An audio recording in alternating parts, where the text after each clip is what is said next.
Mornings with Brian. Moody Radio Cleveland. 103.3 at 6 to 9 a.m.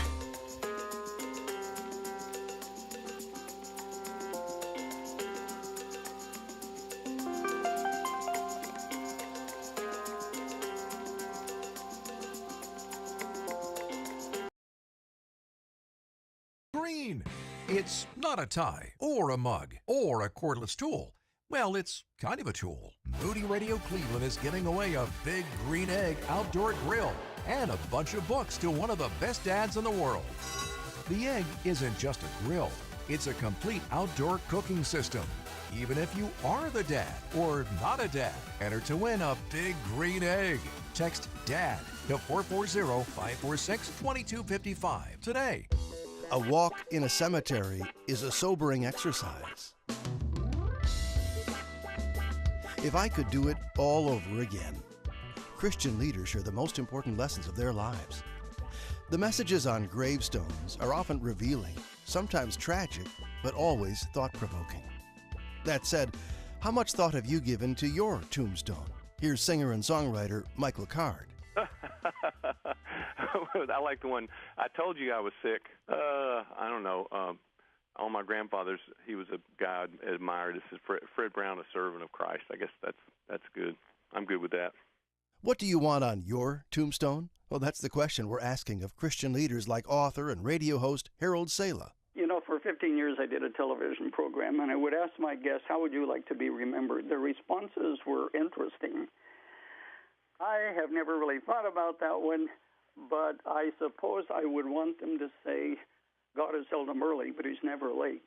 But here lies a man who believed God, and God honored his belief.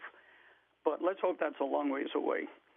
Somebody said when you are lying in your casket and friends are standing there, what do you want them to say? And the guy responded, look, he's moving, he's moving. So let's hopefully that will be a long time in the future. Here's Bible teacher Michael Easley.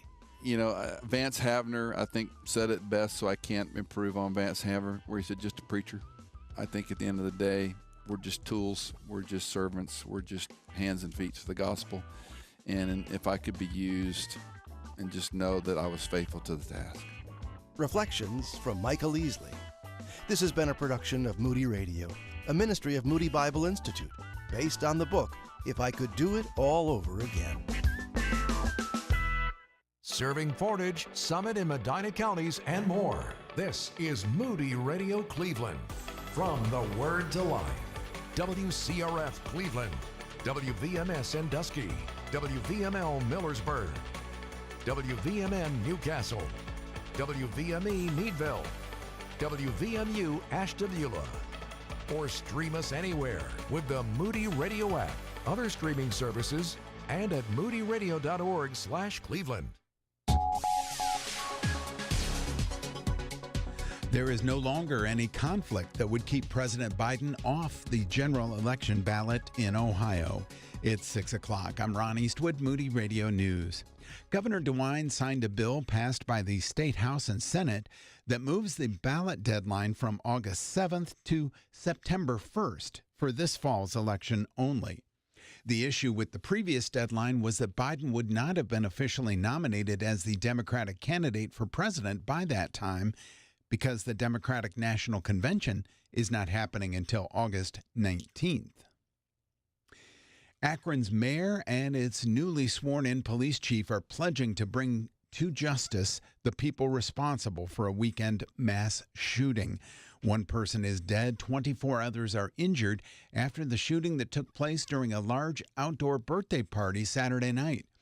Police have said that they suspect the incident was drive-by in nature and that it was a targeted shooting.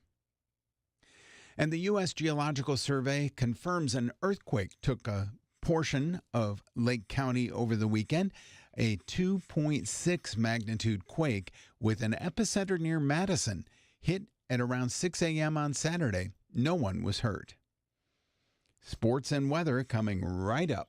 Moody Radio is on the air thanks to support from our listeners and businesses like Fellowship Home Loans. They'll talk about the numbers, as well as your hopes, dreams, and the market's reality. Home is where the heart is. It's where families grow and where dreams are born. More information is at 800-804-7283. That's 800-804-SAVE or fellowshiphomeloans.com. Welcome home. In sports, the Guardians fell to the Nationals 5-2. The Pirates dropped one to the Blue Jays 5-4. Now the NBA Finals between the Boston Celtics and Dallas Mavericks will begin on Thursday, and now the NHL's Stanley Cup Final has been set. The Edmonton Oilers square off against the Florida Panthers starting Saturday. Here's your Moody Radio Cleveland forecast. Patchy fog this morning, turning partly sunny as the day goes on. Highs in the lower 80s. At last check, we had partly cloudy skies and 62 degrees in Cleveland. Akron and Canton reporting fog, 61 the temperature. And in Mansfield, fog as well, 64 degrees. It's time for your moron moment. Well, happy meteorological summer. While many of us associate summer with being between June 20th and September 22nd, the solstices, this is what is known as astronomical summer. Practically speaking, the warmest months of the year are June, July, and August, hence meteorological summer. Whichever way you choose to reckon by, please remember to hydrate and use sunscreen this summer. And that's your Moron Moment. And you'll find that on our Facebook and Instagram. It's 6:03. With Moody Radio News, I'm Ron Eastwood.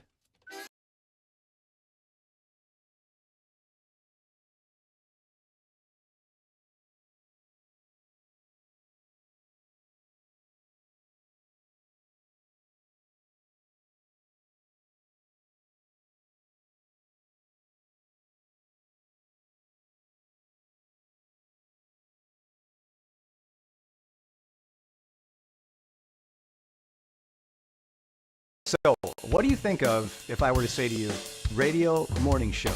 Shock jocks, cheesy DJs, or celebrity gossip? You know, we're not all like that. It's possible to sit behind a microphone and have fun without being those things.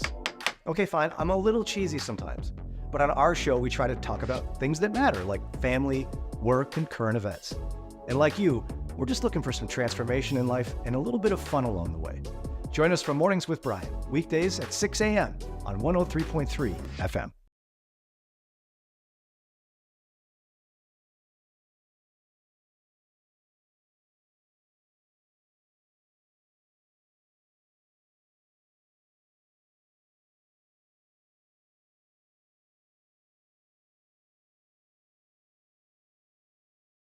How would you talk to your teens about being safe online? If you've got that relationship with your teenager that they know you are for them, they're going to listen to you in a certain way. But if they think like, okay, my parent is just completely against me, like that's a different conversation.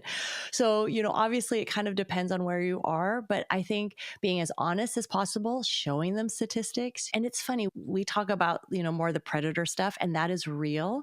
But I think the greater danger is just what is pulling on your heart towards the things of God or the things of the world. I think having these honest conversations, asking them like what's important to you, like right now in this stage of your life, what's important to you? Okay, right now soccer is really important to you. Well, let's make sure you have enough time for practice. You know, you want to make good grades because you want to go be able to choose a college. Okay, so you need time for your homework, and really help them see that, okay, this social media thing should be part of my life, but not all of my life, and give them the buy-in of what's good for me and like healthy in that way.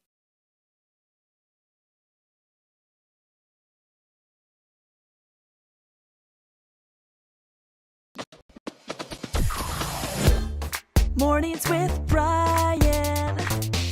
Moody Radio Cleveland. 103.3 at 6 to 9 a.m.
Chris Tomlin on a Monday morning where it is 6:08. Good morning, team. A new week is upon us.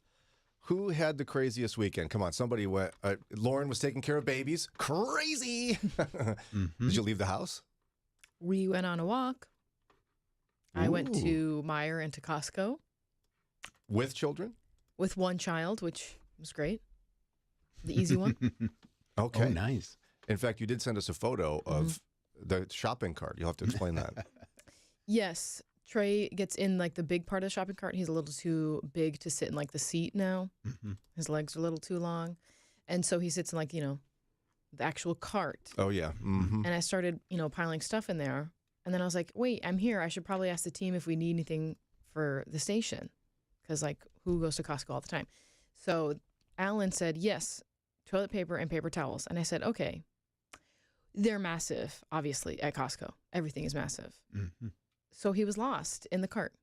It was a really cute picture. You can hardly see him. You can see him. I had to look. It took me a minute, He must have loved that, though. Oh, yes. It was like He hiding loves in Costco. a cart. He loves. What does he love about Costco? Hot dogs. They're cheap. We used to always do that. You could have a whole meal for like $10. And I went on a Saturday, and it was very scary. It was a scary place. I could hardly walk. There were so many people. Yeah, it's a lot. And there was several families feeding their children after shopping. Oh, yeah, that's what you do. Yeah. We used to get a whole pizza at Sam's or whatever. Oh, yeah. And it was like, $6 or something ridiculously cheap, Wonderful. Ron, pool party this weekend? Sort of. Dana is out of town. She's out in Oregon seeing the boys. Oh. So, bachelor. Yeah. Bachelor pad. We had my daughter and granddaughter, oldest granddaughter, all went out. That's with fun. them. So we, I thought I've got to help my son-in-law somehow with this. So I said, hey, why don't you guys come over? And we worked it out. So Saturday evening, they came over and burned off some energy with the remaining kids. And I trust they slept well that night. Well played. Yeah. What a great guy. Do what I can. And I think I saw a picture of Daria in front of water with Jimmy. What happened there? So yesterday was my mom's birthday. So on Friday evening, we went out to, there was this restaurant in the Buckeye Lake area that she really wanted to try. So went out there. She treated the whole family. She's like, that's what I want for my birthday. No one get me anything. I'm buying everyone dinner. So went out there with my dad, my mom, Jimmy and I, my brother, his girlfriend, and my mom's parents were there. And we had a great time. That's fun. Yeah, the older I get, the more that becomes I don't care even if I have to pay for it, if we can just get you all together. Yeah. It would make me happy. Yeah, well, Jimmy and my brother both have such wild schedules. It was kind of a miracle that there was a single date that all of us had an open slot on. Wow. So that was nice. I had a couple of things happen this weekend. One of them was we cut down some trees. I think I talked about that on the radio, didn't I? Where I totally did it wrong and my Amish neighbor had to rescue me. But it still takes a long time to cut them up and then bring them to the burn pile and all that business. And I just, it was very frustrating. I had to actually chastise my female goat, Edith. She's naughty. What'd she do? When I bring in all the branches into the pasture, she wants to get onto my tractor. And I don't allow that. Like, donkey is not interested in getting on the tractor. Male goat, disinterested. She would like to get on it. Well, she's small and dainty. She's not that small and dainty. She's well, annoying. She's smaller than the other two. And I would yell at her. I would kind of push her. I would stand in her way. You push her with the tractor? No, with my hands. No. I didn't want to hurt her. And she didn't like that. And so then she started on the joints of larger machines. Now, I have the world's smallest tractor. So if you're a farmer, don't think I'm one of you. I'm not. I'm a wannabe, okay? So you have to make sure the joints are greased. Sure. With like industrial grease. She thought that was quite tasty. Oh, no. Ooh. So she kept going to the joints and licking. And I'm like, don't do that. That's probably going to hurt you. Stop it. But they don't listen. Yeah. She is a goat. I had to lock her up while I'm doing all that work. You put her in timeout. I did. She was in timeout. I don't think she cared. She got her crazy rectangle pupils. Oh, they are so scary. The goat pupils goat eyes are the so worst. scary. Yeah. And Cody the donkey just decides to run in a circle around everything when that happens. It was Is he excited chaotic. or is he nervous? Both. I think he's just overwhelmed with excitement and nervousness of the noise the branches make, all the things. It's a lot. They all try to eat the branches before I take them out. It was a lot. And now they can go in both pastures, right? After your Yes, they electrical can. fence. Yeah, they have probably situation. about 2 acres back there. Ooh. To Do play they do in. it? Do they Yeah. go the other side? Uh-huh. Oh, that's cute. Yeah, it's pretty cute. And then, of course, you can't. I tried desperately to burn all these branches. I have a giant pile, but I can't because they're too new. They just. Oh. Nothing happens. It was the They're not most dry enough? anticlimactic bonfire in American history. Yeah. Oh, boy. And then we had the Rec League soccer tournament yesterday. Fun. Oh, my. Even after we talked about youth sports and church, I'd like the record to state that we went to church, lest anyone think I'm a hypocrite. We went to church. My son was wearing his uniform, was very self-conscious about that. At church? Yeah. Oh, man. I would have felt so cool. Yeah, he was At worried people would me. judge him or something. I was like, no, dude, you're good. It's Church all is right. so casual nowadays. Yes, it was no problem.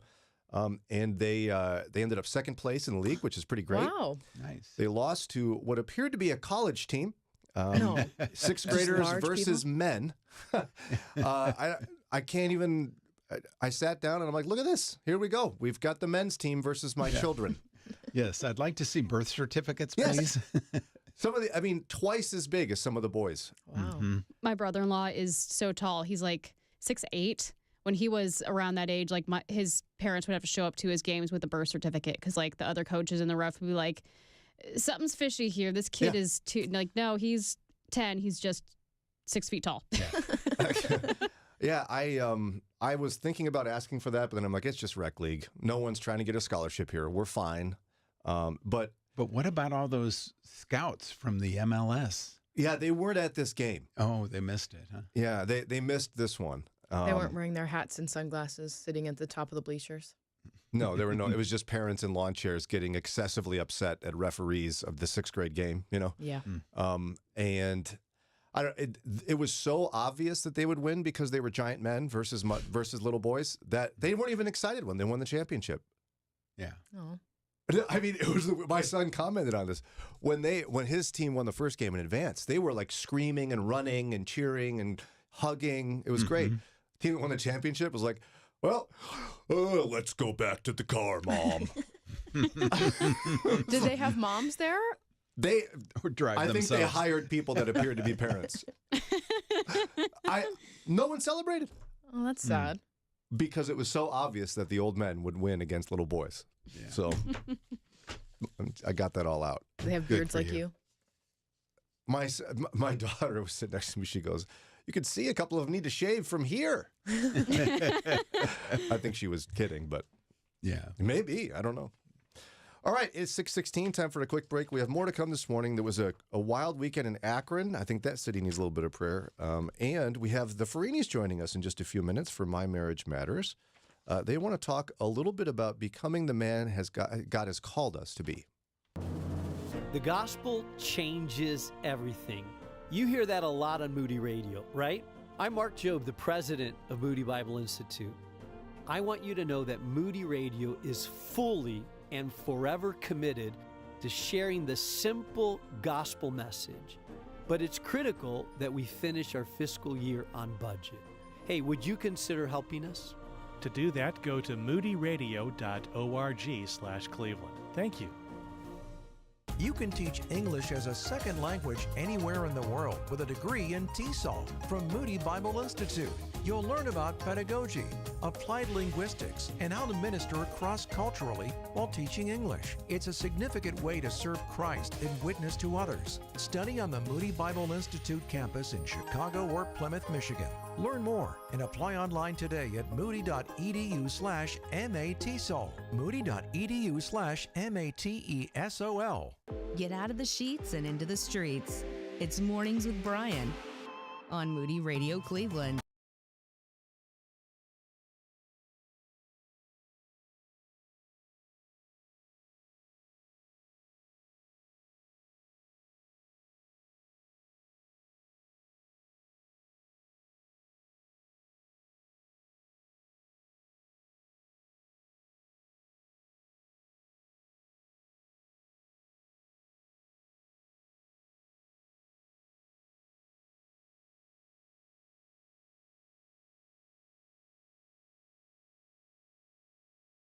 Let's be honest for a minute. Life is hard. it's increasingly difficult to make ends meet. Stress from work can seem never-ending. And then there's the challenge of relationships with people around us, like marriages and parenting. There's got to be a way to endure the chaos without losing our joy. And I think we found it. As you head on to work this morning, join us for Mornings with Brian, weekdays starting at 6 a.m. on 103.3 FM.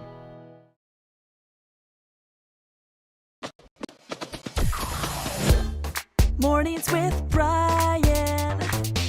Moody Radio Cleveland. 103.3 at 6 to 9 a.m.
.621 WCRF. Hey, it's hard to believe, but we're just a few weeks away from our annual blood drive with the Red Cross in Cuyahoga Valley Church. So get out your pen and paper or your phone, however you keep track of things. June 25th is the day. June 25th at Cuyahoga Valley Church in Broadview Heights. The whole thing with the American Red Cross is 7 a.m. to 7 p.m. And I think we're going to be broadcasting the show from there again this year, right? Mm-hmm. Are you going to give blood? It depends on how well my blood's doing that day. You going to ask it?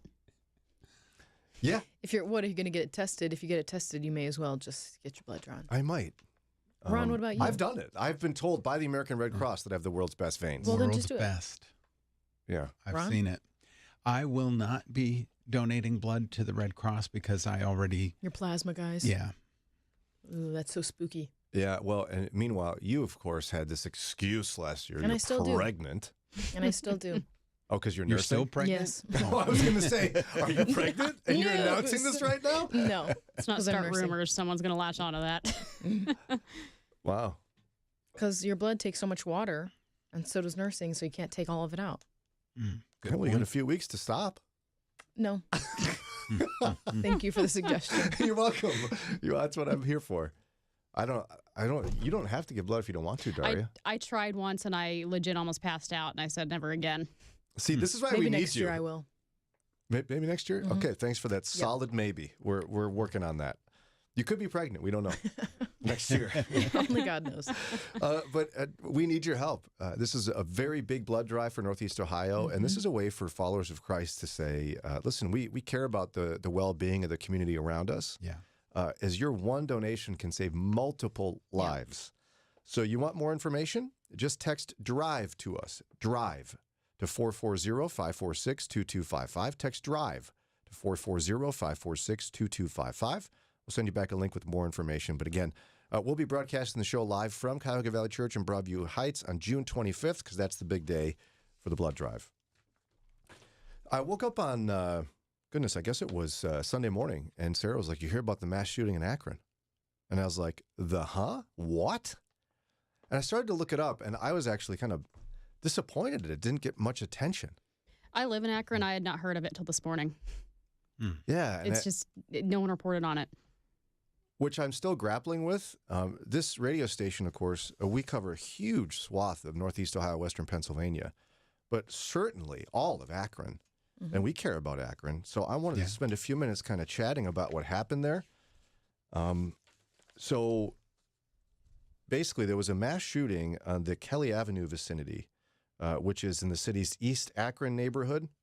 Location several blocks from Interstate 76 in the residential area not far from Joy Park and the Goodyear Tire and Rubber Company headquarters, which is essentially Kelly and 8th for those who are in that area. Now, it took place surrounding a birthday party, which was for a man who lives in a house right near that area, and had been going on most of the day and was very peaceful. As the hours grew later, police came to the party because there was a lot of people in the street, and the police wanted to get them to move their cars and themselves out of the street. So the people were like, okay. And they peacefully did that. They moved to the sidewalk and to an open field nearby. And there was music playing. People were singing and dancing. Nobody was fighting, said one nearby witness. There was no drama whatsoever. And apparently the man who threw the party, he owns a company in Akron and a tow truck company. He's previously had parties, and they've all been peaceful. So, why do I share that part of it? Because I think it's easy for us to dismiss an urban centrist, just say, oh, look at these people, they're all violent. Right. No. So often that's what you hear. A fight broke out at a high school graduation, at a college frat party, at whatever event, but the fight broke out leading to people drawing guns and shooting. This was not that at all. No. This is ideally what you'd love to see in any neighborhood. Neighbors getting together and having fun. Yeah, it's one of those things where when I used to live in an urban center in Chicago, and there's a lot of people who will throw a party in their community. You don't go spend money renting something. Right. What a waste. There's like, hey, we got a park right here. I remember growing up in the suburbs, like nobody used the park. You'd go there with your kids, but those grills that were out, you kind of went, why are those there? Who would ever use one of those? In the park near my house in Chicago, that thing on the weekends was packed with people having a great time with family and friends. And so if you're not used to this environment, this is not a weird thing. Again, this guy had parties regularly. He had a birthday, so he threw a party. Goodness gracious, that's what you do on a birthday. So Tara Mosley Weems may be a name that folks recognize, some folks in the area. She lives right across the street from where the Sunday morning shooting occurred. She said she heard multiple shots of gunfire that sounded like they came from two different types of guns. Her cameras caught people running and screaming and driving from the scene. Oh, wow. She formerly served as a councilwoman for Akron's 5th Ward, but declined to run again for that role in 2023 as she sought the nomination for mayor. So she's a well-respected community leader. It happened right by her house. She said it was a large overnight party, which she estimates brought about 100 people. And it was to celebrate the birthday of a local man whom she says she has known since he was a small child. She said he's a very likable young man, very likable, good kid. Everybody knows their family. Most of us who lived in the neighborhood our entire lives, all of us really have, and he's a great kid. Now he's a young man, but great guy. She said police were at the party about a half an hour before the shooting took place just to ask partygoers to move their cars. Again, nobody called the police to be like, these rowdy people. No, that wasn't it. So you might be thinking, well, what actually happened then? Well, at least one person is dead and 24 people are wounded. 2 in critical condition in surrounding hospitals. Because of a mass shooting just after midnight in a large outdoor party, a 27-year-old man died in the incident, according to a news release from Akron police. And as far as I can tell, and Ron and I were chatting about this, it sounds like unrelated. There was a drive-by shooting. And somebody returned fire. And it happened to be right by the party, which is a horrific accident. I mean, accident as in, someone did it on purpose, obviously, but yeah. These people showed up to celebrate someone's birthday, a well-loved community member. This is a horrible tragedy. Yeah. Who would take aim at that? But someone did. Yeah, someone did. And yes, I guess they are cowards to drive by and shoot so that you've got the easy escape route. You know, I wish that God would redesign physics in such a way that if you're doing a shooting like that, the bullet goes out about 5 feet, turns around, and hits you in the head. Yeah, I understand what you mean, where people who cause the violence. Yes.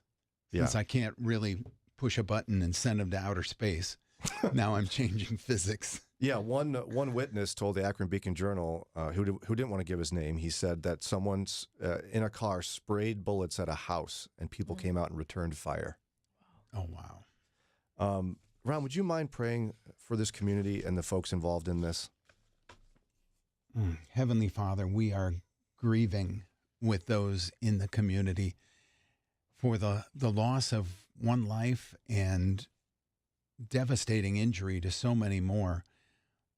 Lord, we see the injustice of this, and we're angry. We're disappointed. Lord, I pray that somehow you would bring healing to this community. Thank you that they are a close-knit community already. We can see that by just the events that they have to bring each other together. We pray that they would lean on that sense of community and come together to support one another once again. And Lord, somehow that a license plate would have been caught on somebody's doorbell camera, or somehow someone will give enough of a description that these criminals can be found, apprehended, and brought to the full extent of the justice system. In Christ's name we pray. Amen. Amen. Thanks, Ron. It's 6:31 on WCRF. I'm Jamie Buxton, and this is Pause for Prayer. I've experienced some failures lately, some of my own work that didn't measure up, and some as a mom watching her child not quite meeting the mark, and it's crippling. Let's be honest, failure is a word that no one wants to be associated with. In fact, it quickly reminds us of that red ink on paper that told us, you don't measure up, you're dumb, you failed. Regardless of the memory it brings up for you, the weight of failure can be very, very heavy. It doesn't matter if we failed to study or just messed up, or even if we had control over it or not. Failure takes time to heal from and to overcome. Let's pause for prayer. Jesus, help me to not define myself by my failures or mistakes. Remind me that I am defined by you, and in your word, you tell me that I am fearfully and wonderfully made. I am a new creation. I am accepted. I am forgiven. I am holy and dearly loved. Jesus, allow your truth to be what defines me. And I don't mean just when everything is jelly beans and rainbows around me. Remind me, Father, that even when my kids are talking back, and even when I've cut someone off in traffic, and even when I've made a mistake at work, and even when I've lost my temper, that I am truly loved by the God of the universe, and only He defines me. Father, You are more than capable of taking what we messed up and using it for your glory. Help me to believe that and to watch with anticipation how you will work in and through me.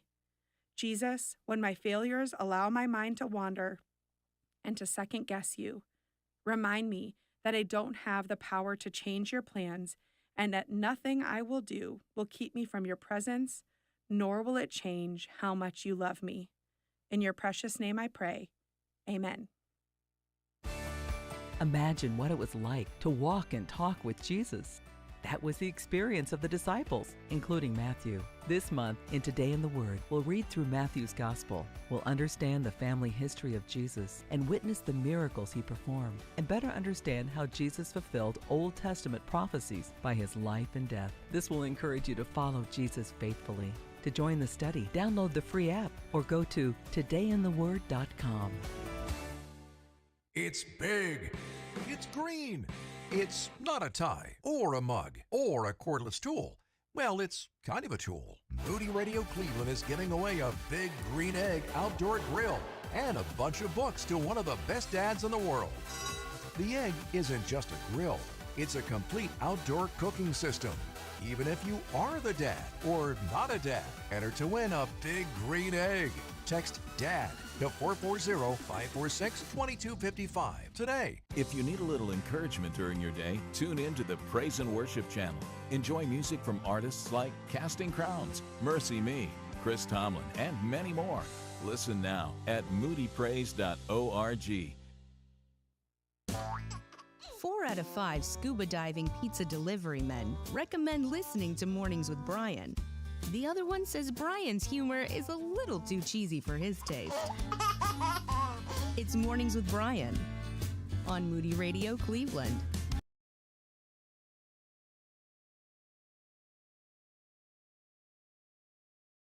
At Mornings with Brian, we discuss life's deeper questions without taking ourselves too seriously. Tune in for honest conversations intended to inspire lasting change.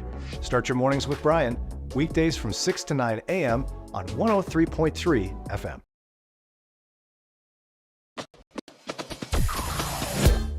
Mornings with Brian. Moody Radio Cleveland. 103.3 at 6 to 9 a.m.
639 WCRF. That was Elevation Worship. Don't forget, Father's Day is coming up real soon, and you could be the proud owner of a big prize pack we've got going for Dad. It's called Green Eggs and Dad. Why? Because the winner's going to get the egg all-in-one grill, smoker, barbecue, brick oven combo. It's like this portable thing that does all the things grill-related. The big green egg. And on top of that, you get a book bundle from Moody Publishers with authors like Dr. Rydelnik, Mike Fabarez, Daniel Henderson. You want to win this for yourself, dads, or for the dad in your life? Text the word DAD to 440-546-2255. Text DAD to 440-546-2255. All right. Speaking of dads and men, yes. With us now, Joe and Cindi Ferrini. They spoke nationally with Family Life's Weekend to Remember Marriage Getaway for 20 years. Cindy's been doing My Marriage Matters since 1998.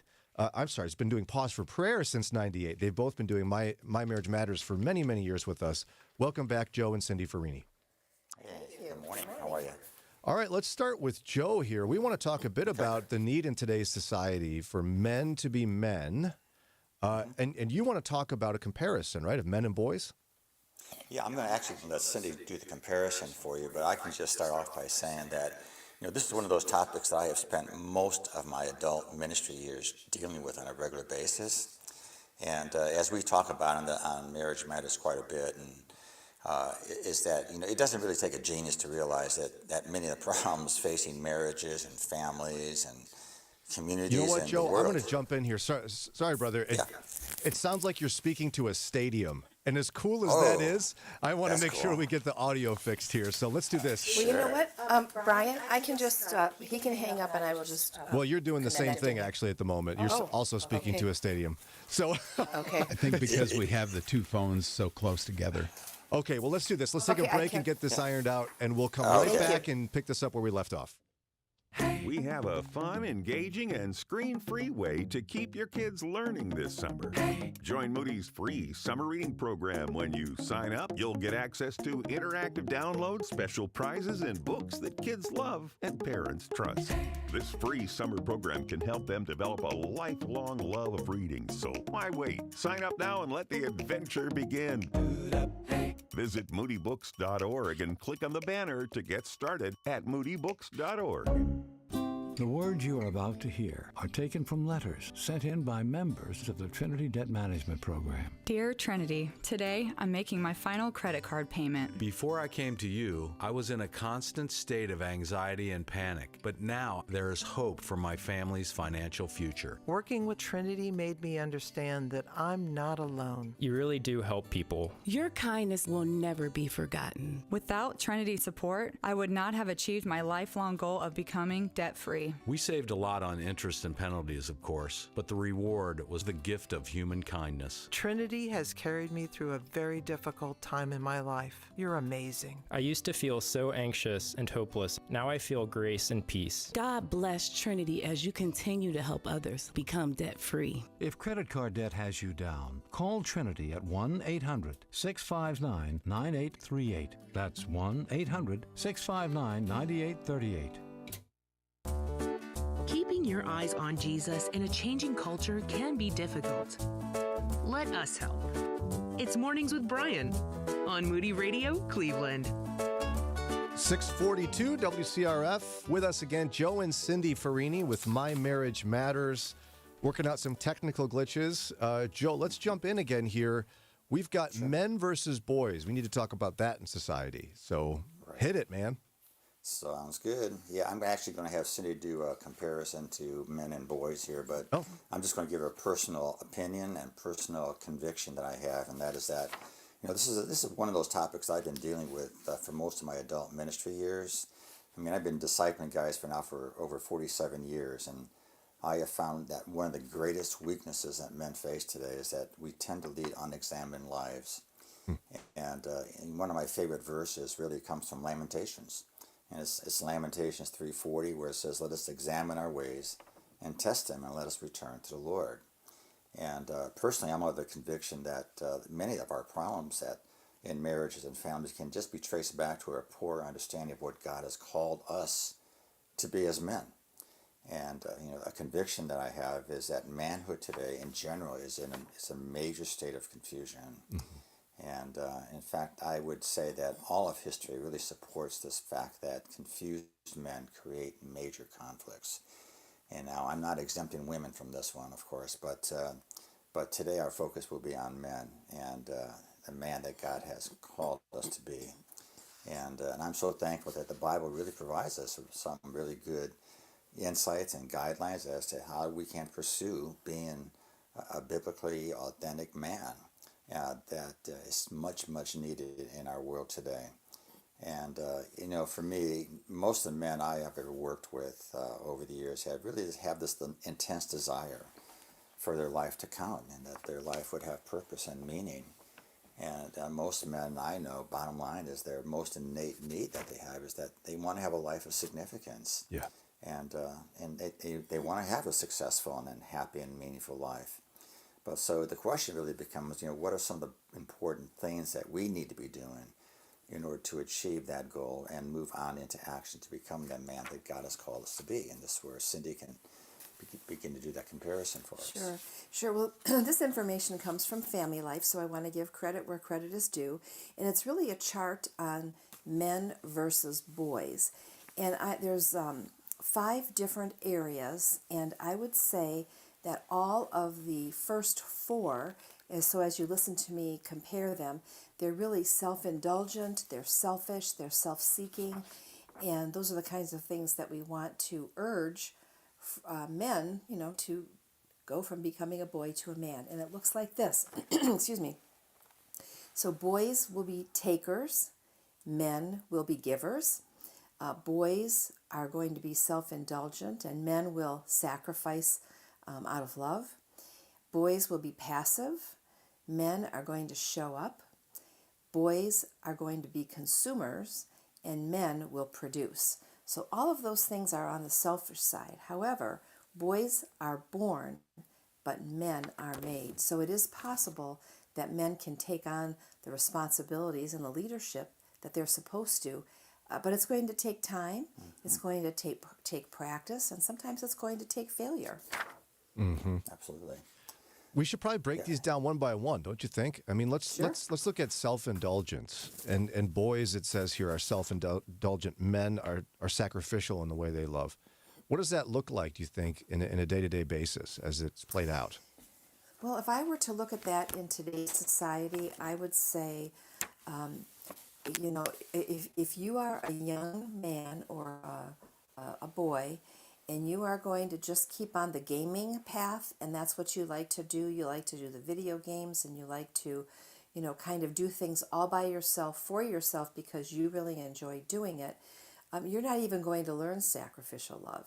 Sacrificial love means that I give up doing some of the things that I most enjoy to be able to participate in my own life with other people, but then also with my family. And I'll just give you an example from our own family. When Joe was in practice as a dentist and we had a young family, his life was busy at work. So when he came home, he was very intentional and really loved the family well.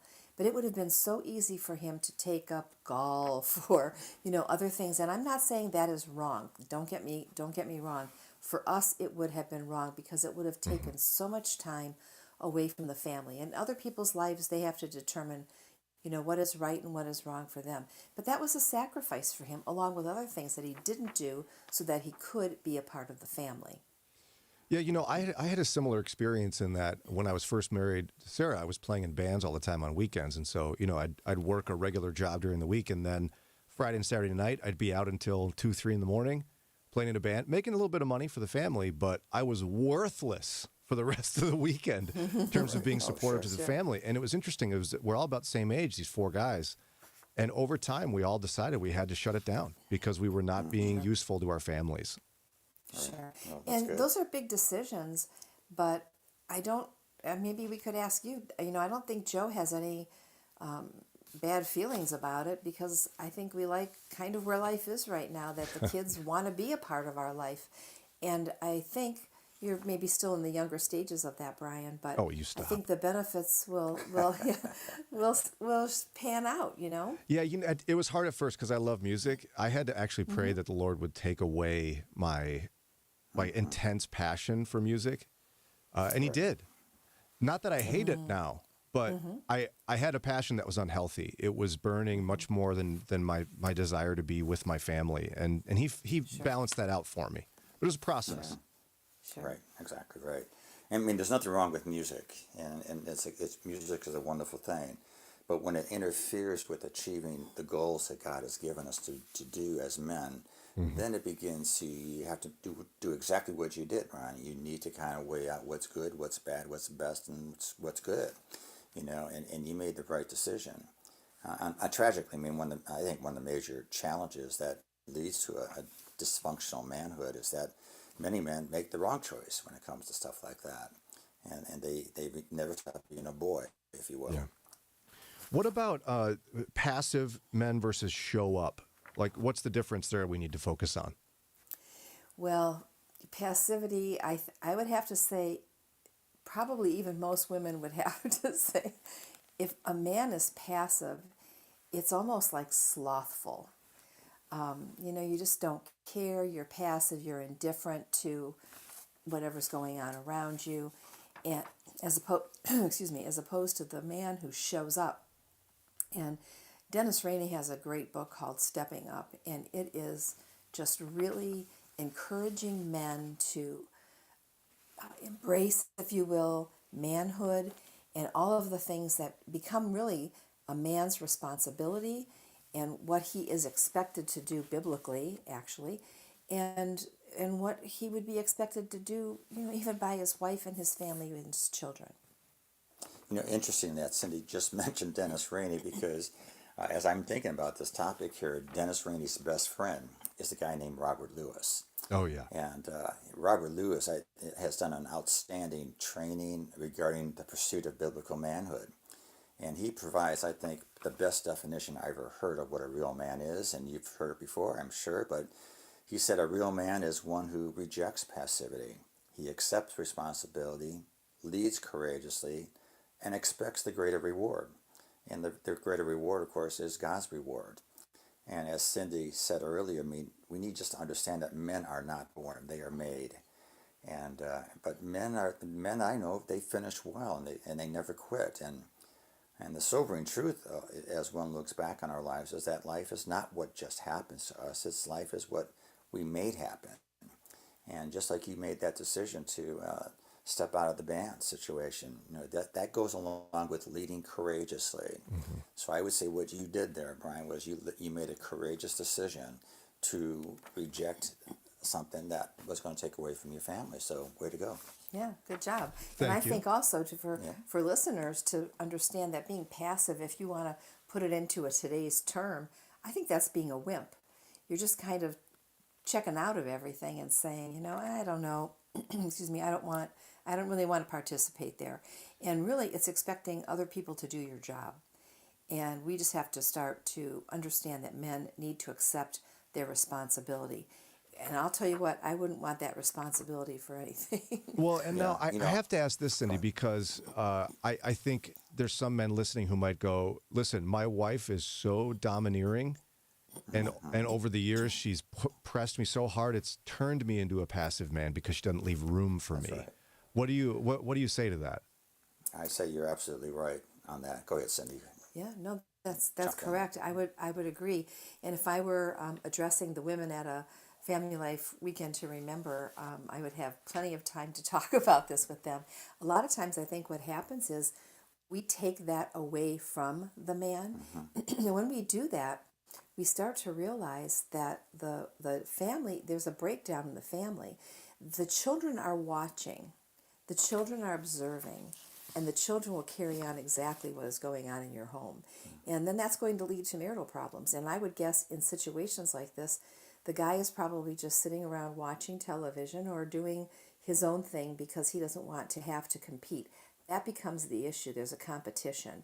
And marriage should not be a competition. It should be a completion of each other's responsibilities. And you know, and every family will be different too. You know, just because the woman does the checks or the, you know, online paying of bills or whatever she does in terms of finances, maybe that's her gifting and she's better at it, doesn't mean she has to take it over. And so I think women have to be very careful of taking over. And if that's really a struggle for you, I would find someone who could mentor you, to give you the tools and the skills, because it is a skill, and skills are taught. Will help you to get the skills to not be that way. But the person has to want to be different.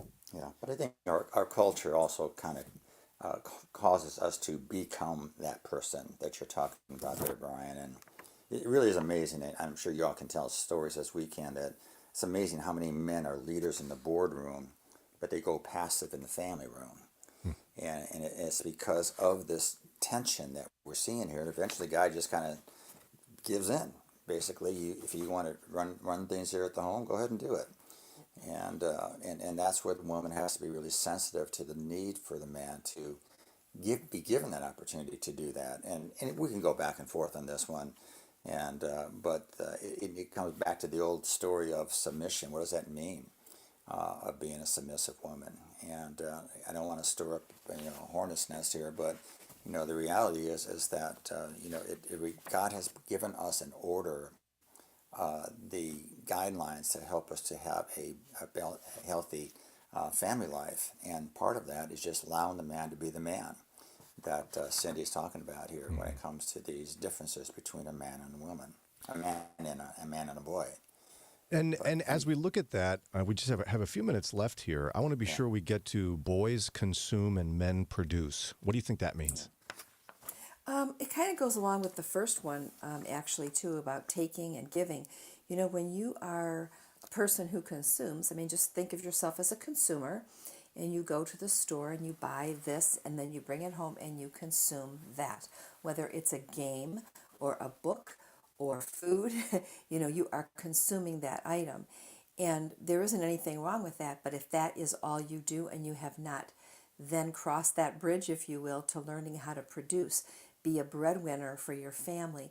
It doesn't necessarily mean that you make more money than your wife. In today's society, there are women who are bringing home more money than their husbands, and there's nothing wrong with that. But also keep that in line with, that doesn't mean that you're the leader of the family. The leader of the family is to be the man.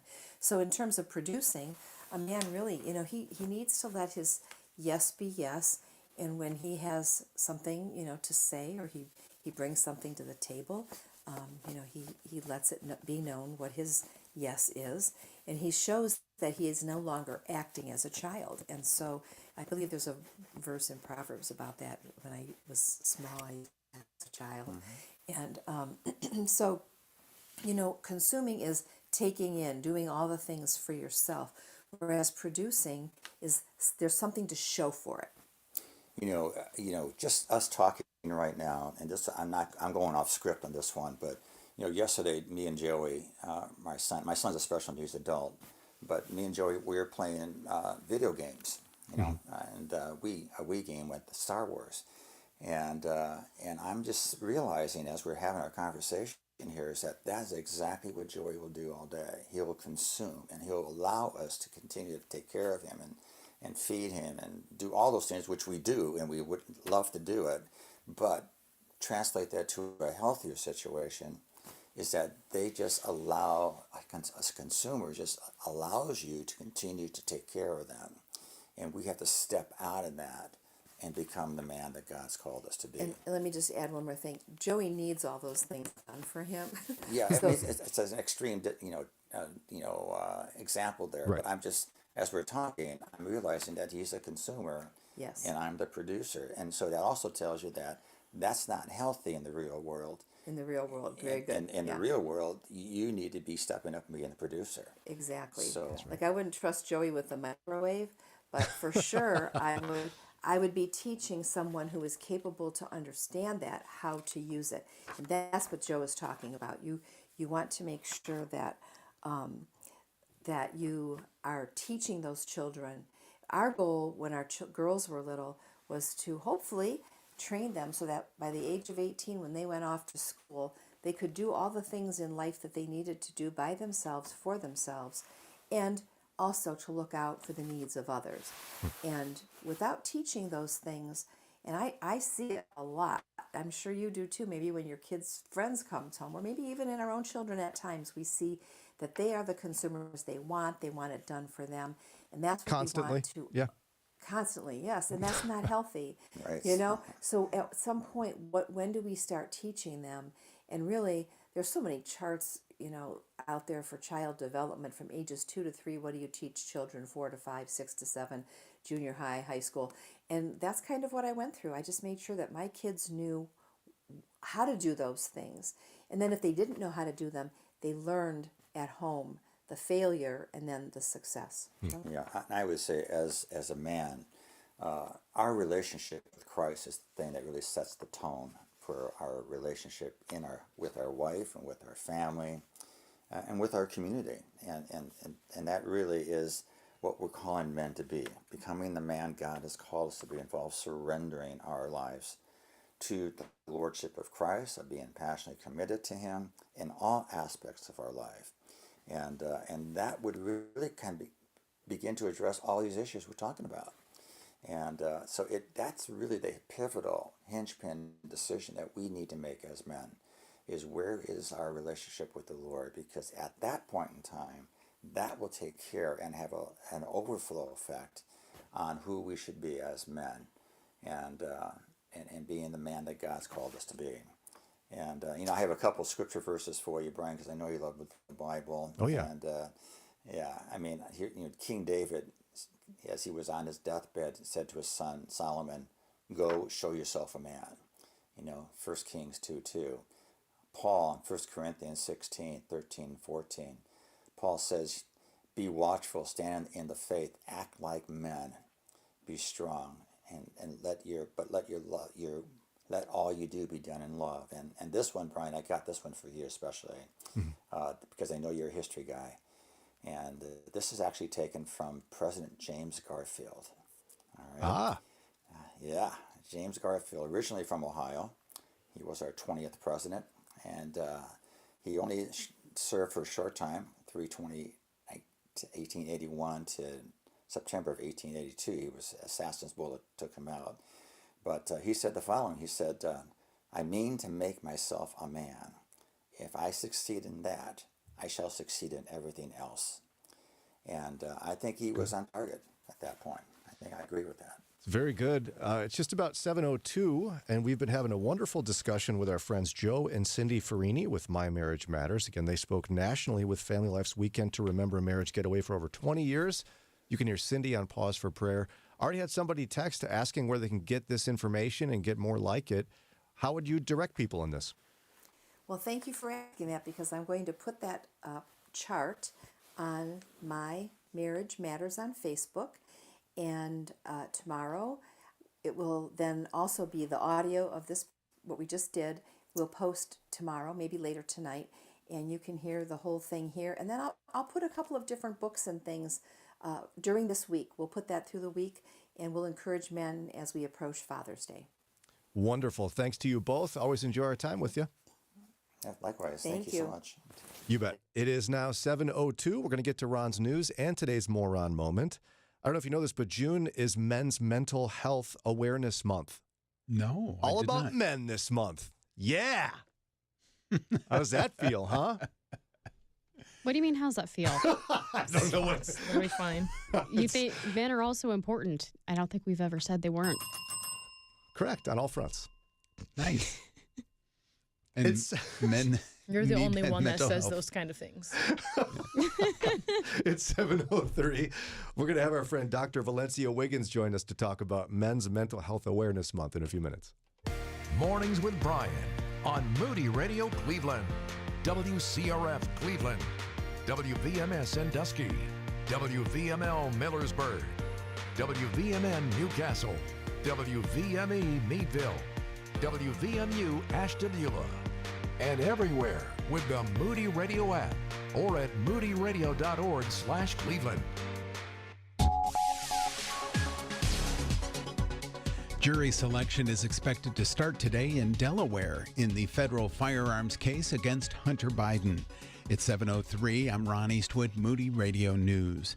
Biden is accused of illegally buying and possessing a gun while being addicted to drugs in 2018. It marks the first time in U.S. history the child of a sitting president has gone on trial. A Cleveland Metro Parks police dive team Sunday night recovered a man's body from the water at Edgewater Park. First responders were called to the scene when witnesses saw a person go underwater and then fail to resurface. Police say the person recovered was 20 years old but have not released his name. And good news for shoppers throughout the Buckeye State. Ohio Governor Mike DeWine announced a significant expansion of the 2024 sales tax holiday. This year's event, which helps Ohio shoppers save a little cash, is being expanded from just 3 days up to 10. I'll be right back with sports and weather. What does the Bible say about current events? What are the end times? Are we in them? Thy Kingdom Come by best-selling author and pastor Dr. Tony Evans will help you unravel the mysteries of biblical prophecy. Learn what the Bible says about the future and how current world events may play a part. Deepen your understanding of God's eternal plan and gain confidence to face the future. Get Thy Kingdom Come by Dr. Tony Evans at moodybooks.org. In sports, the Guardians fell to the Nationals 5-2. The Pirates dropped one to the Blue Jays 5-4. Here's your Moody Radio Cleveland forecast. Patchy fog this morning, turning partly sunny as the day goes on. Highs in the lower 80s. At last check, we did have some cloudy skies and 64 degrees in Cleveland. Akron and Canton, fog and 62. Lorraine, Elyria, fog as well, 64 degrees there. It's time for your moron moment. Well, happy meteorological summer. While many of us associate summer with being between June 20th and September 22nd, the solstices, this is what is known as astronomical summer. Practically speaking, the warmest months of the year are June, July, and August, hence meteorological summer.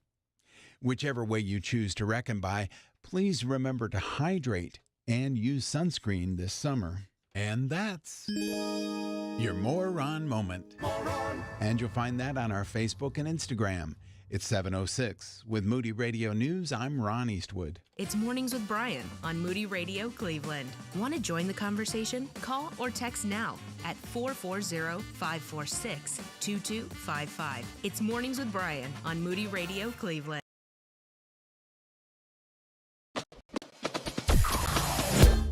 Mornings with Brian. Moody Radio Cleveland. 103.3 at 6 to 9 a.m.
7:09 now, WCRF. That was Jonathan McReynolds. And don't forget, we've got just a couple of weeks away our annual blood drive with the American Red Cross and our friends at Cuyahoga Valley Church in Broadview Heights. That's going to be 7 a.m. to 7 p.m. on June 25th. We'll broadcast the show live. There's always snacks because when you give blood, you need to replenish your blood, so they give you snacks. So not only are you just showing up, giving blood, saving lives, but you get snacks. I mean, how could that be bad?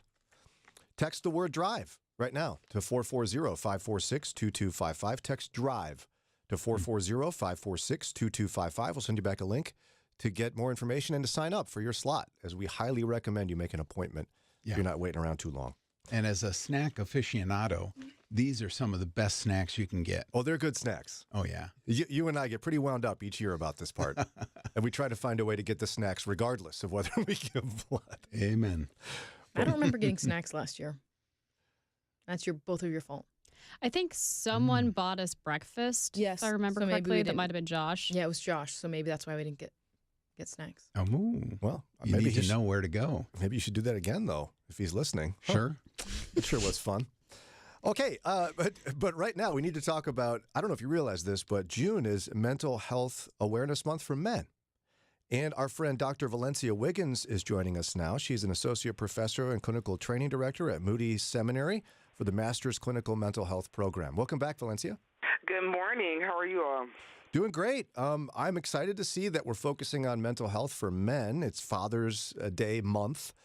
So let's take a look at this from a broad perspective here. What can you tell us about mental health in men? Well, I'm glad that we're talking about it, too, because it's probably more overlooked as if you look at men and mental health. And so, but generally about 6 million men, say, suffer with depression, and that's worldwide. And male depression, it can go undiagnosed, but it may show up and look a little bit different, like things like more irritability or maybe a loss of interest in daily activities or anger. People may put that toward more men. They say, oh, you're angry, but underneath that could be mental health issues such as depression or anxiety. And also, rates of suicide are higher, 4 times higher in men than in women. Wow. Now, how does depression manifest itself differently in women and men? Because I think that's a real important distinction.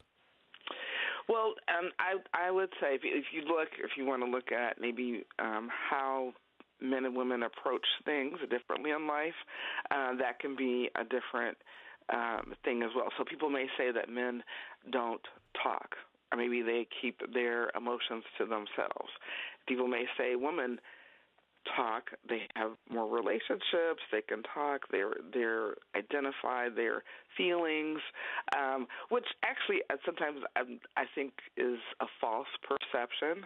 And then because men do talk. What do you think about that? I think I've actually talked to my sons about this because they get frustrated as my family tries to be emotionally healthy within ourselves, that men really are not allowed in society to express emotion. And it's frustrating. Like a man who sheds tears is weak in society. I think it makes it a challenge for men to figure out what it truly means to express emotion. And therefore, the only real acceptable one seems to be anger. Yeah. And I think so it becomes a natural thing that a guy might become more excessively angry and not realize the cause is depression. Yeah, and the other thing I think and you may see that it comes up that there might be for men, say, an unwillingness to seek mental health care. Right. So you won't see them seek out care, but also it may also show up. There may be more alcohol use, more drug use, or more addictions. You see that as well. And, my wife and I were talking about something. I wonder how you'd feel about this. The more that I've tried to work on increasing my EQ, because my emotional intelligence for most of my life was surrounded by words like, I'm mad, I happy, Brian's sad. And the more I've worked on this, my wife has seen in me some changes where I wonder how depression manifests itself as men develop more of an emotional vocabulary. What should we be watching for? Well, I would watch for more isolation. Isolation is always a key, more loneliness. I do believe, and I've seen this even more in my practice with men, they're seeking connection. And I think there's power in men and women coming together, and I'm seeing it more and more. My brother, he has this thing where he talks about king conversations, where men need to be talking more together, and there is a change, and that's so healthy, so much better. Just as you're saying, even what you're doing, working on your own emotional health. Yeah, it's been a strange journey, but a real important one for me. It's 7:15. Our guest is Dr. Valencia Wiggins from Moody Bible Institute. When we come back from a quick break, we'll keep talking about Men's Mental Health Awareness Month. If you're 65 or older, you know this. Seeing your healthcare costs go up and up is frustrating. And maybe you were just notified that your Medicare costs are increasing again, or you're just tired of the massive deductibles. Well, here's some good news. There's a program that can really help with this. It's MediShare 65 Plus. It's an affordable, reliable alternative. You can choose any Medicare provider. You get telehealth access anytime you need it. And MediShare 65 Plus is a low-cost option for those with Medicare Parts A and B, and it fills in the gaps where Medicare stops.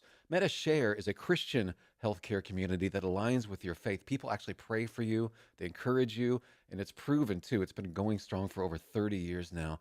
So call now. You can get one low monthly price for up to 10 years. You're not stuck with increasing costs. You can do something about this today. Call MediShare 65 Plus. Find out how much you can save. Call 833-59-SHARE. That's 833-59-SHARE. 833-59-SHARE. It's big. It's green. It's not a tie or a mug or a cordless tool. Well, it's kind of a tool. Moody Radio Cleveland is giving away a big green egg outdoor grill and a bunch of books to one of the best dads in the world. The egg isn't just a grill. It's a complete outdoor cooking system. Even if you are the dad or not a dad, enter to win a big green egg. Text DAD to 440-546-2255 today. I'm Mark Jobe, president of Moody Bible Institute. At Moody Radio, our content pushes you towards Micah 6:8, to do justice, to love mercy, and to walk humbly with our God. And that sets the stage for revival. When you give a fiscal year-end gift, you're helping Moody bring the gospel to the next generation. Would you help us? Thank you. Visit moodyradio.org/Cleveland and click the donate button today. Mornings with Brian on Moody Radio Cleveland. Looking at today's issues through a biblical perspective.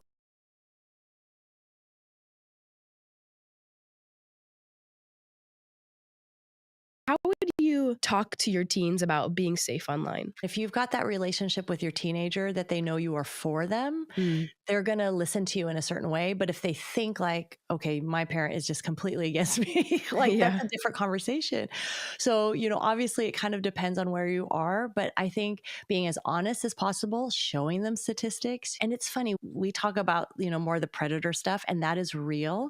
Yeah. But I think the greater danger is just what is pulling on your heart towards the things of God or the things of the world. I think having these honest conversations, asking them like, what's important to you? Like right now in this stage of your life, what's important to you? Okay, right now soccer is really important to you. Well, let's make sure you have enough time for practice. You want to make good grades because you want to go be able to choose a college. Okay, so you need time for your homework, and really help them see that, okay, this social media thing should be part of my life, but not all of my life, and give them the buy-in of what's good for me and like healthy in that way.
WCRF 721. Familiar voice there of Jeremy Camp. WCRF again. Our guest is Dr. Valencia Wiggins. She's an associate professor and also works as Moody's clinical training director for the Masters in Clinical Mental Health program. We're talking about Men's Mental Health Awareness Month. And you were talking about how many more men die by suicide than women. What do you attribute that to? I think about different things. I think about maybe cultural pressures for men. Also, I think about access to mental health care, where not everybody always has equal access, depending on someone's situation, where they come from, where they might have grown up, where they might not have access to that, and their type of community. So if they don't have support, that can contribute. But then I think about how we've seen in the news where there's high-profile suicides, men who are at the top of their careers are wealthy, and they'll die by suicide because they're under the pressure. They think that that's the quickest way out. I've watched that a lot, as things are happening financially or things like that. Yeah, and this is why I think it's so important for followers of Christ to have faith-based counseling when possible, right? Because you need someone to point you to the pinnacle of your life, and the desires of your heart center around a relationship with Jesus, not your financial success. Exactly, right. And I see the power, especially when I think about in our churches with men's ministries or things. I see where that is so helpful for men to come together, especially in our churches, but also be able to talk about these issues that are going on in their lives that can contribute to mental health. Also, think about medical issues, things that are happening. I think about if men, as they're aging, things that are happening to their health.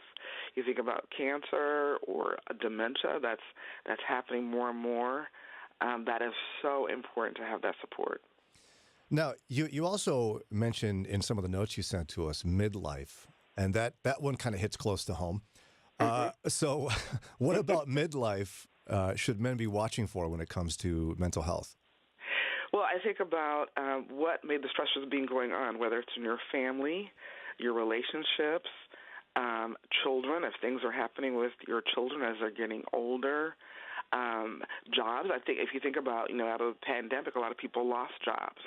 And so financially, how that throws you into something that's different. I could think about a friend of mine who worked for years, and then his company, at age 60, they're going to terminate you. And so now he's recreating his career. Thankfully, he's been able to find another job, but that's a change, and that's pressure, because I think about people working 40, 50 years. That's not happening anymore, So I don't know what you found. If you're midlife.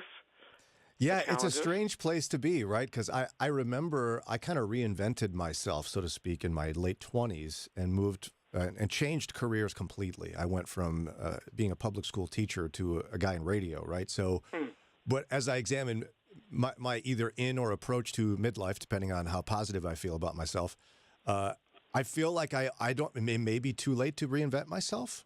And there's just this idea of coming to terms with that.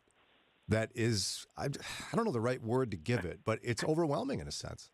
It is. They say that people can have about 8 careers in a lifetime. I hear they say that, but I'm getting tired, Valencia. You should be tired, right? You got to keep reinventing yourself. That's right. But the circumstances that happen with our jobs, it can force that. It can force that you do have to reinvent. Okay, what else am I going to do with my life? And you think about men going into retirement, that's another change as well. Yeah, oh boy. I've watched my dad and his peers go through this, where when you suddenly shift, and it sounds small, but it's seismic, from creating income to not creating any and taking it out of savings. It's like I've watched these guys get real stressed about that change. I'm sure you've seen it. Oh, yeah. I see it. I see it even in my counseling with people I've worked with, how that's a change. I mean, I got to think about it, and especially if there's a health change. So say someone starting to have dementia where they've been a successful businessman, and then knowing that dementia is coming, that's a complete life change. Oh, boy. Yeah. And you know, somebody might be listening and saying, yeah, maybe I'm a little depressed, but I'm pushing through. I'm doing fine. Why does it matter that a guy, even if he's a little depressed, get help that he needs? Well, you know, and when I think about counseling, it's not just about problem solving, but it's also about having better quality of life. So that's why I would encourage anyone that if you're thinking, well, I just have a little bit of depression, you know, get help, be healthier, and you could have a better quality of life. Just like as you shared your testimony a lot, and how that's providing for a better quality of life in your families, how you serve, even how you serve in church. That will make a difference. Yeah, you know, I had a counselor friend tell me that a lot of Christian couples, even in their marriage relationships, will settle for just, this is as good as it gets. But Sarah and I have done some hard work in counseling, and I didn't know it could be better. You know what I mean? Yeah. It wasn't horrible. Yeah. I'm just saying I didn't know it could be better. Right, and we need more people to do that. More people Preach, to do sister. And this is why Moody Bible Institute has an entire program where people can be trained to be counselors with Christ at the focal point of what they're doing, but to help people deal with these issues. And for me too, Valencia, I have to say that it's been important for me to have a counselor help me better understand my own story. And that's part of what you do with people, right? I know they assume you just lay on a couch and hear about your mother, but it's more than that, right? It is so much more than that, and it's so important. So, and also, I'll just put this plug, we do need more men in the counseling field. Yes. And so we have men coming into, which I'm excited about, into our field and our training program, and they're going to go out and make an impact, but we do need more men. So if someone is thinking about becoming a counselor, can you talk a bit about Moody's program? Like why go to Moody to become a counselor? Well, our program is a 3-year program, and it is you get integration of faith as well as gaining clinical tools that you'll need to be an effective counselor. And so our program is it's knowledge, it's skill, it's application. So they'll go through training, they'll do an internship where they actually start to get the hands-on experience, and then they're ready to go out into the world. We just had graduation 2 weeks ago. Oh, wonderful. And I'm excited about our students who are now graduates, and will make an impact for the kingdom in the area of mental health. So we're excited about that. Well, for more information about how you or a loved one or a friend could join that program at Moody Bible Institute, simple website, just go to moody.edu. Again, that's moody.edu. Our guest has been Dr. Valencia Wiggins. She's Associate Professor, Clinical Training Director at a Moody Seminary for Masters in Clinical Mental Health Program. Again, for more information, go to moody.edu. Dr. Wiggins, we always enjoy our time with you. Thanks for a great chat today. Thank you, Brian. Blessings. You too. All right, it's just about 7:30. Coming up here in just a minute.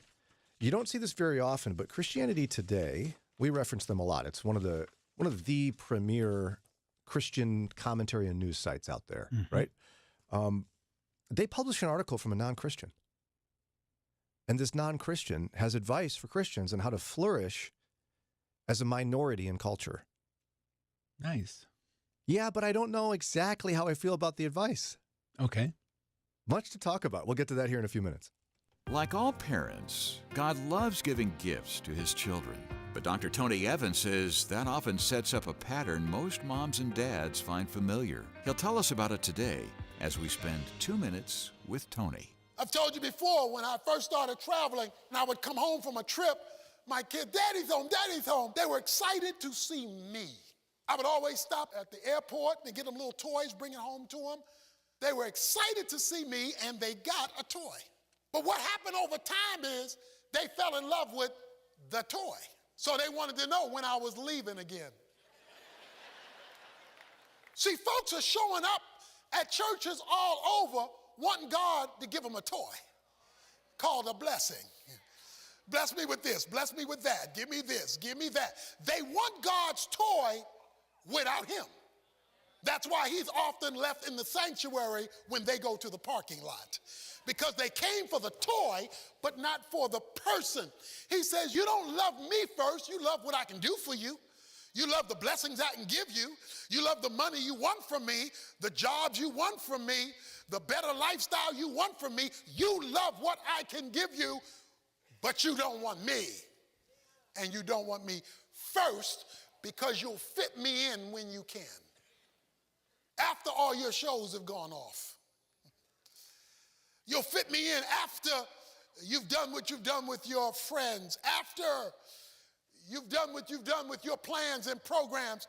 If you're not too tired before you go to sleep, you'll give me 30 seconds before you nod off.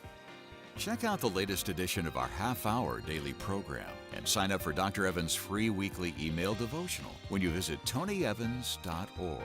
And be sure to join us next time for 2 Minutes with Tony. Did you know the average person walks nearly 2,000 miles a year? Now think about the millions of children around the world who risk disease and miss out on opportunities simply because they walk those 2,000 miles without a decent pair of shoes. For the past 25 years, Buckner Shoes for Orphan Souls has provided more than 5 million pairs of shoes to kids in some of the most vulnerable communities in the world. That's over 5 million opportunities to put a smile on the face of a child and show God's love to boys and girls living in desperate situations. Many times, those shoes introduce families to Christ-centered programs, helping them rise above poverty and achieve their God-given potential. I'm Rob West, inviting you to provide shoes and share the love of Christ with children around the world and here in the United States. Find out how you can make an impact at GiveShoesToday.org. That's GiveShoesToday.org. Helping you take the next step in your walk with Jesus. It's Mornings with Brian.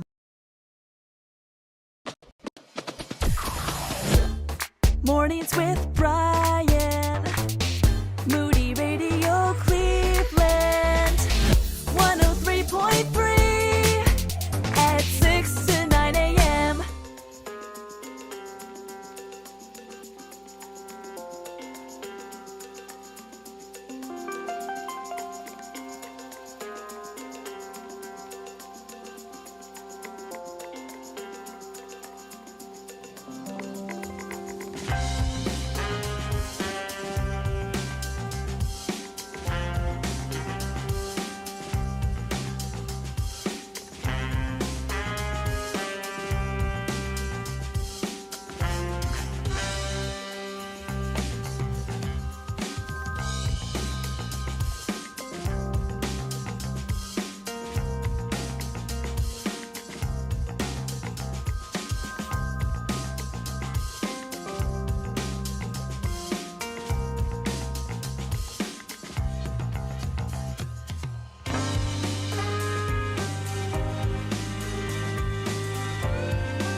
736 WCRF, Mornings with Brian.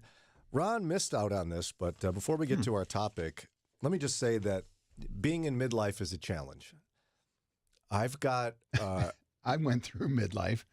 He didn't miss it. On the downhill slide of life now. Well, Lauren was looking at me like I should really go examine nursing homes here because I'm having trouble with my phone. Okay. Like there's all these settings that Apple decided a couple of years ago. We all need 6 different settings to put our phone on when I just would like 1. Yes. And I put mine in a personal mode, and she is judging me for this. You kept saying like, oh, and then I put it in personal mode, and then I did this in personal mode. I was like, what do you mean you put it in personal mode? You know, when you swipe down, there's all the modes. Ron, you know about this. No. Like you swipe down, and you're like, oh. You can put like do not disturb, different levels of don't bother me. But there's a work one? Yeah, what is that? See, listen, this is what I'm about to explain to you. You could have one that is work mode. You put it on work mode. So like when you're here at the station, it would show you all of your Outlook calendar invites. It would show you all your emails. It would, maybe hide texts if you don't want to see them. And then you would change it to personal, where you wouldn't see Outlook emails. You would see all your texts and notifications. So I need to spend 6 years going in to set up all this stuff? No, I don't think so. I'm not doing that. Ron, are you going to do that? Okay, but you do. You It should literally take turn you, it like, on personal 2 mode every minutes. day. I have never touched that button in my whole life, and you turn it on personal mode multiple times a day. Right now, I feel like you're on my lawn, and you should get off of it. My phone doesn't have that. I swipe down, and I get some other goofy stuff, but not personal mode. You see, he probably has, he just doesn't even know. Get off our lawn. They're on our lawn. Yeah, see, Ron. it says personal. Turn off work and focus on you, but you have that on all the time. I'm focusing on me, Lauren. Mine just says Siri suggestions and good morning, Brecksville weather. There is no personal mode. Ron, they're on our lawn. Get them off. How do you do that? You are the one that started talking about it. And then I had to tell you that you were on Do Not Disturb a lot of the time, that I don't think that you know that you're on Do Not Disturb. You know what? It's because I'm so spiritual that I'm reading my Bible, I'm sure, at that moment. Yes. Practicing silence. Yes. All right, enough about me. Who brought that up? Was it me? You did. Yes. Okay. Christianity Today did something really different. They allowed a non-Christian to publish a piece in here with advice for Christians. Yeah, I thought it was very interesting. I appreciate that they're willing to reach out and look for different angles like that. Yeah, and because here's the thing. We shouldn't be scared of ideas and suggestions. Mm-hmm. And also, how are we going to know what we look like to other people if other people don't tell us? Exactly. So here's how this one goes. Starts this way. Consider this a dispatch from my neighborhood to yours. Christianity Today doesn't typically publish Orthodox Jewish writers, so you might consider me a distant cousin, writing in an effort to understand and encourage American evangelicals as they adjust to a dominant culture that's increasingly postmodern and even pagan. While Jews see this era as but another chapter in a long journey, many American evangelicals seem to have lost their ballast, and with it, the cohesion and vision necessary to flourish as a minority. What can this distant cousin offer? Let me take you on a tour of my community. Anchored by the rules of Shabbat, we live one day a week, plus major holidays, as if we were, as one visiting pastor friend remarked, from the 1950s, before automobiles, television, and apps came to dominate daily life. I think he's wrong about cars, but we'll skip that part. Yeah. People drove in the 50s, but I know what he means. You didn't drive much on Sundays. There it is. Although a Sunday drive was a thing, and I still don't get. I'd ask my dad about that. So you just got in the car and you drove. Right. Where were you going? We didn't know. That sounds kind of nice. Yeah, Dana likes to do that now. On a back rural-ish road, put the music up. It's a lot of fun. Just turn wherever you want. Sounds great. Okay. Streets fill with people walking, he says, to a neighbor's house, a park, a prayer service, a celebration, and we encounter many familiar faces and get caught up in conversation along the way. Weekly life is sustained day in and day out by a strong set of place-based institutions working in tandem: schools, synagogues, restaurants, charities, and interfamily networks, together creating a string of close-knit communities across the country. He said, how is this different from what CT readers most likely observe and experience in their daily rhythms?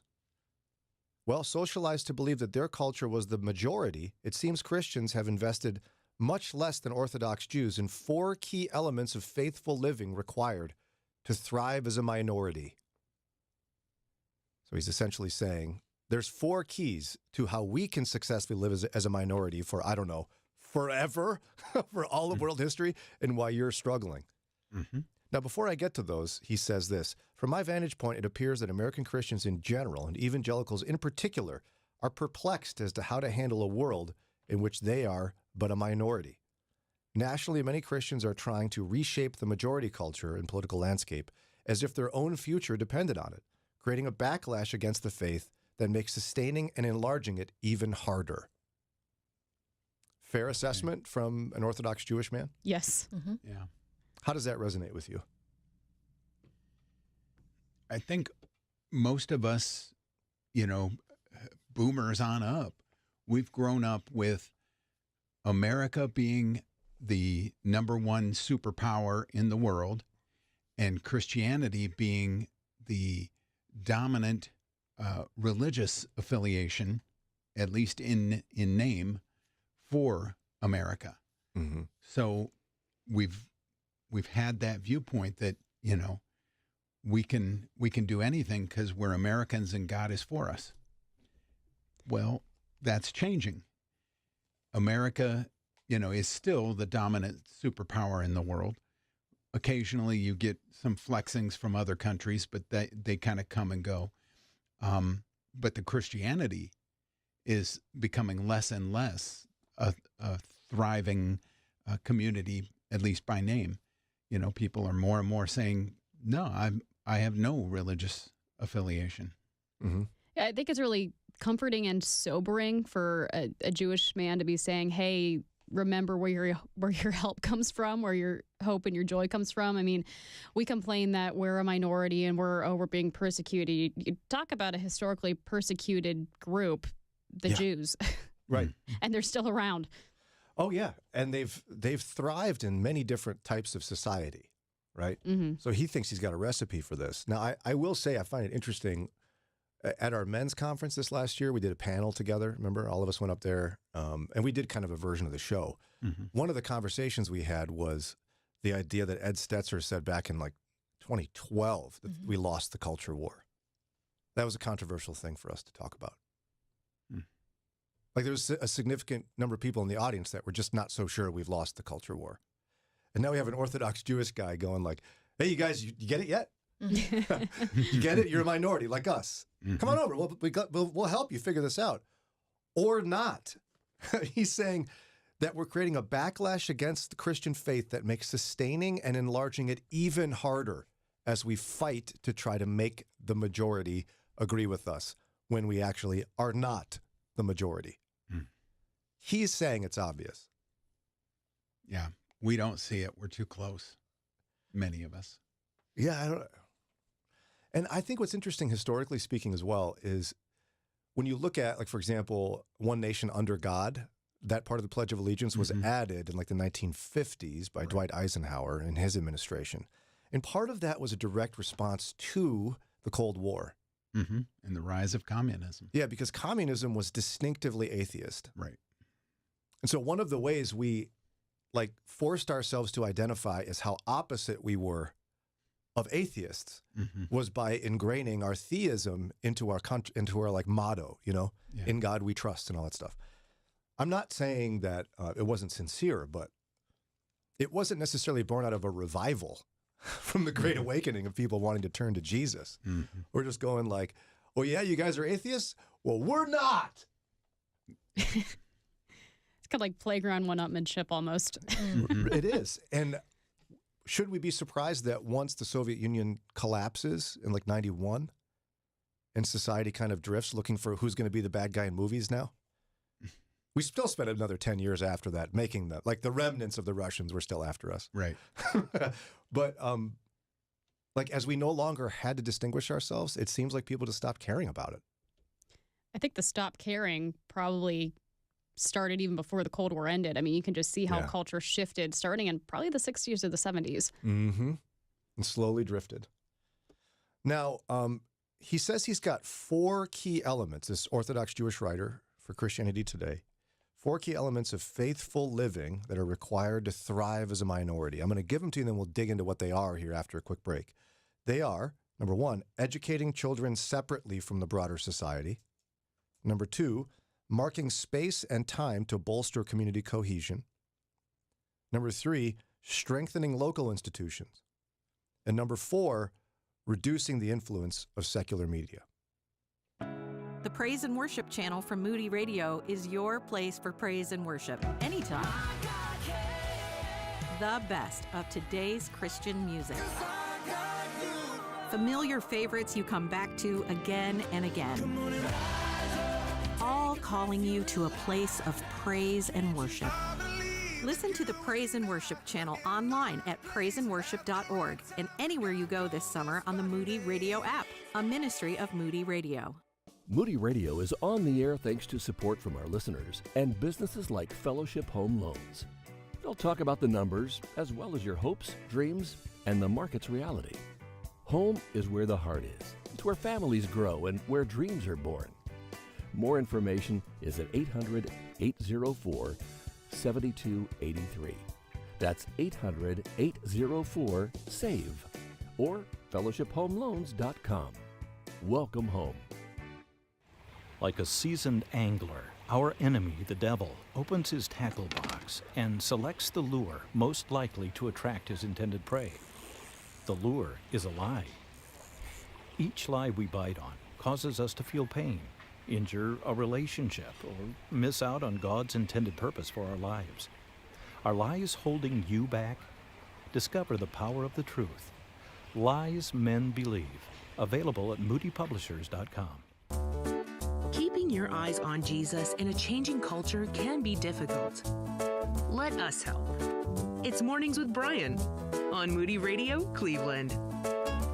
748 WCRF, Christianity Today, published an article written by an Orthodox Jewish man who's saying, listen, evangelicals, it seems like you're struggling to adapt to a culture in which you're the minority. Mm-hmm. Let me offer you some advice from us, the Orthodox Jewish community, who has survived for thousands of years. Right.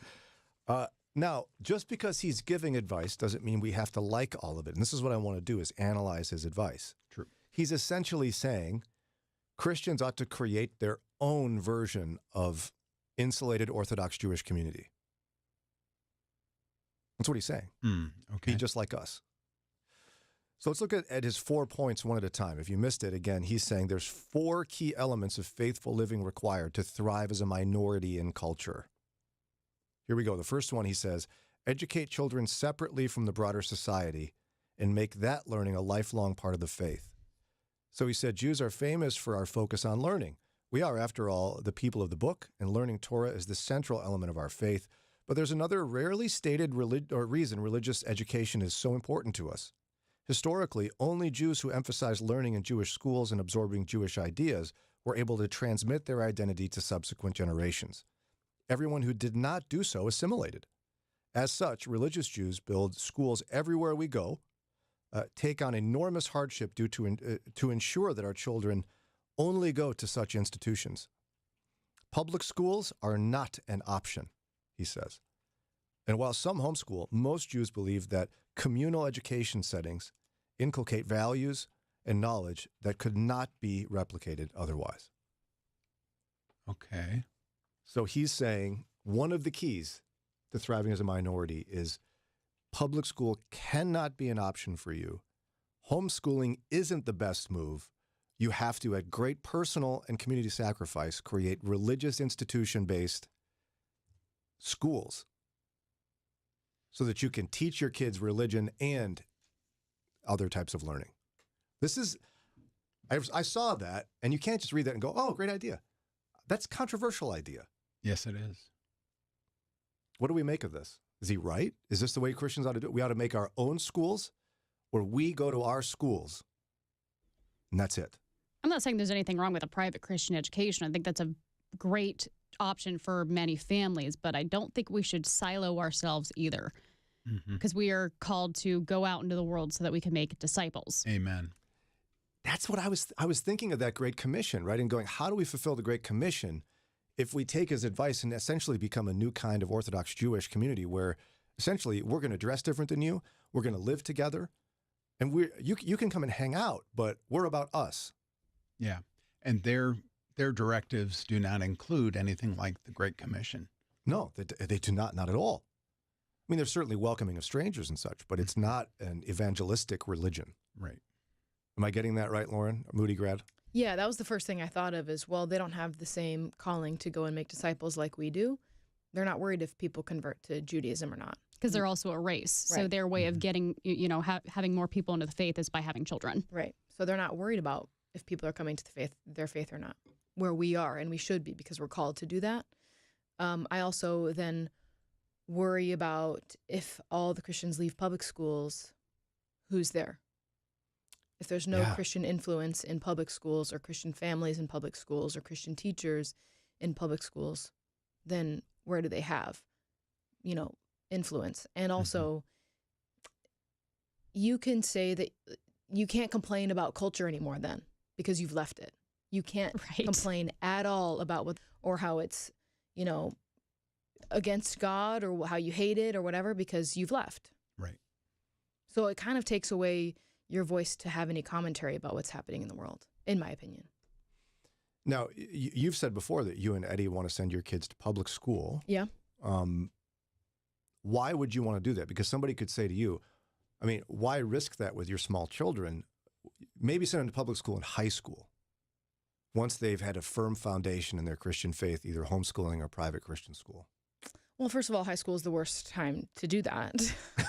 Completely introduced to new peers having not been there before. Yeah. I think for us, both Eddie, my husband, and I went to Christian schools growing up, and we find great value in our sons being exposed to the things that are happening around them in the world, and then to be able to have the conversations at home of what we believe and why we believe it.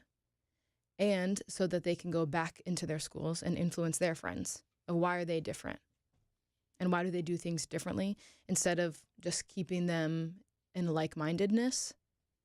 I would prefer that we're able to have hard conversations at home and to be able to work out those things while they're still under my influence in my home so that it can go then send them out and they're not shocked by what they see when they're 21.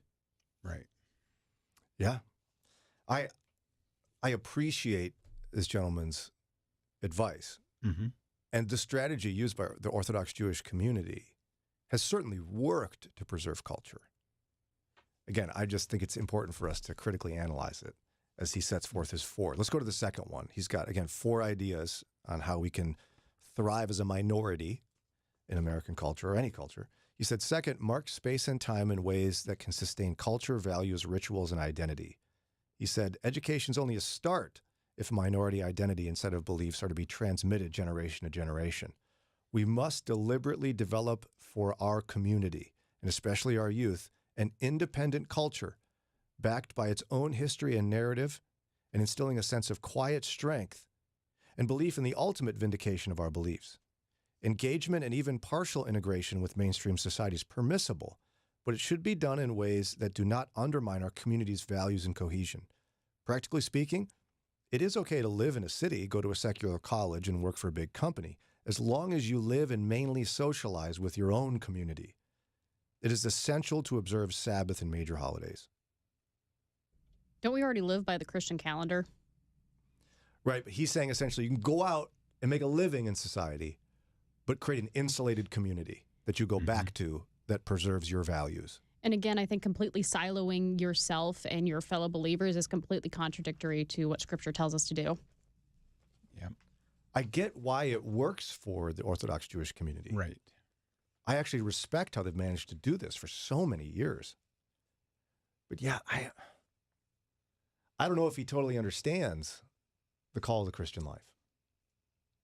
Like, how do you love your enemy if you don't spend any time near them other than at the office, I guess? I don't know. Mm-hmm. And it's almost like creating little communes of sort. Mm-hmm. I liked the line about taking part in society, but not so much as it undermines like your values. I would agree with that. Your values as a Christian should be priority over whatever is happening in culture. But I don't think that means siloing yourself, like Daria said. Yeah, you know, in our church this last Sunday, a great message from one of our elders, John. He's a great speaker. He talked about a passage in Romans where it talks about you shouldn't get into arguments about things that are not, essential. Mm-hmm. Don't get all these useless divisions. Now, when you look at New Testament Christianity, right, it releases us from a whole bunch of the rules and laws of the Old Testament. Right. And so, like, how would you create an isolated Christian community? The core connectivity would be the essential doctrine of the Christian faith, like part of the creeds.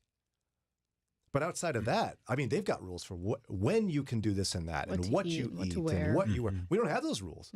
How could we even do it? It'd be a big community. It wouldn't be as, I think, niche as the Orthodox Jewish. Or would it be a whole bunch of even smaller ones? Because there'd be some who'd be like, well, you certainly can't have drums in church. What would you do that for? And then these ones, you can't wear leggings. And then, I mean, having this close-knit community is not a bad idea. We are way too independent. We just talked about this last week. Our communities are spread out. Our families are spread out. This is not a bad idea in principle. I think where it becomes a problem is when he's insinuating that you become exclusionary. Yeah. Like I think we can create these within our church communities where we spend lots of time together, but I just don't know if it's fully transferable. Let's go to the third point quickly here. He says, third, in order to thrive as a minority in culture, you must establish a dense network of local institutions to support individual communities, as well as the broader diaspora, or for you, the global church. So he says, when you live in small communities that must survive without the help of, and sometimes in opposition to the government, you must quickly develop new mechanisms to support yourself. These various social institutions, some formally established, many operating ad hoc or in the margins of smaller communities, play crucial roles not only in helping people, but also in bonding them together in a way that builds social cohesion, identity, and resilience. Like, for example, one of them is Gemachem, which is a free loan fund. And I've seen the Amish actually do this as well, where you actually pool your resources to create interest-free loans for your community. And it does generate wealth. So he's saying you need to create some community-centric things that your group gets to be a part of because they're part of your group. Yeah? It's carried out for us in churches.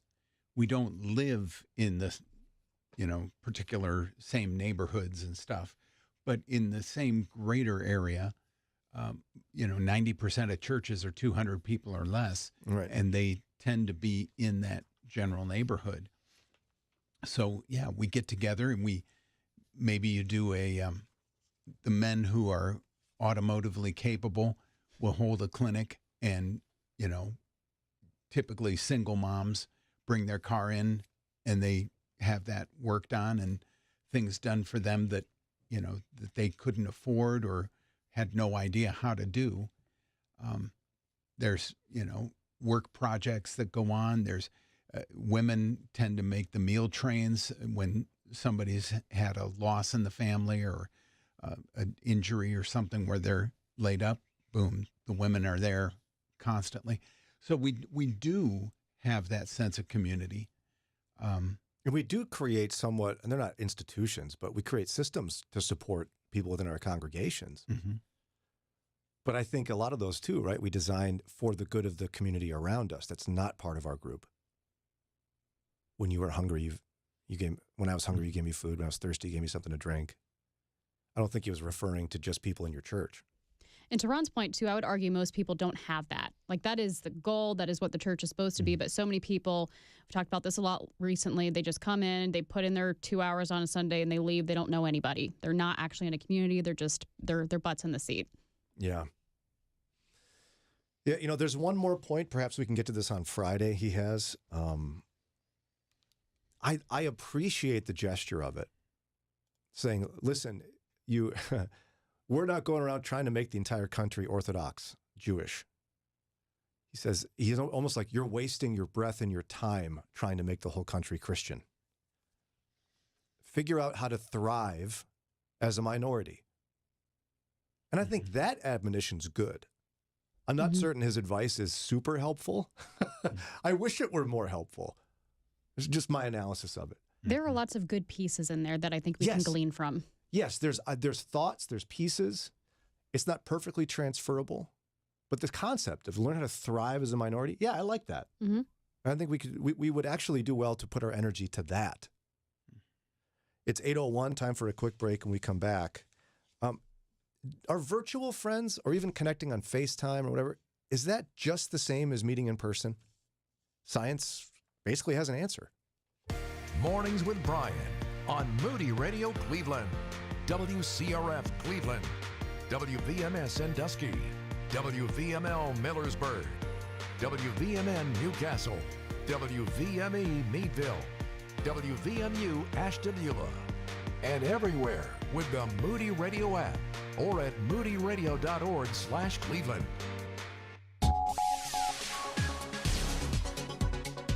The annual New York City Parade for Israel drew thousands on Fifth Avenue with increased security and a different focus this year. It's 8:02. I'm Ron Eastwood, Moody Radio News. Israel supporters chanted, "What do we want? All of them home now," referring to the Israeli hostages still being held by Hamas. The parade's usual festive celebration underwent a dramatic change this year due to the Israel-Hamas war and the rise of worldwide anti-Semitism.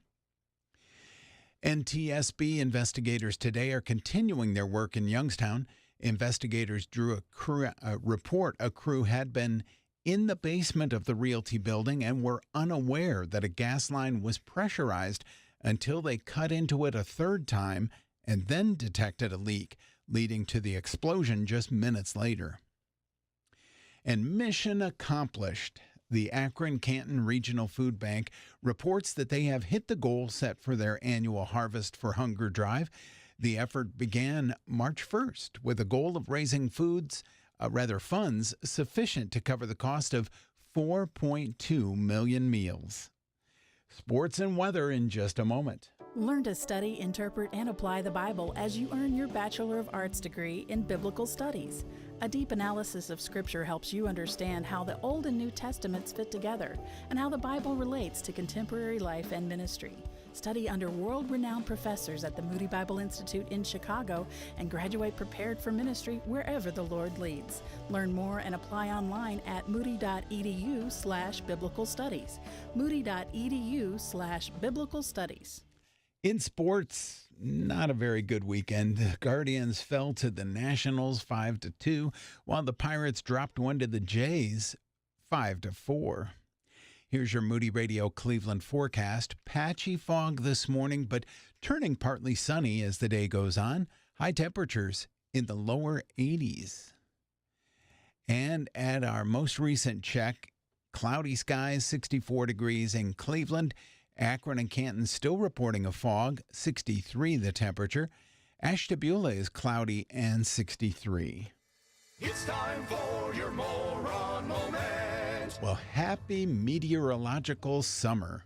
While many of us associate summer with being between June 20th and September 22nd, the solstices, this is what is known as astronomical summer.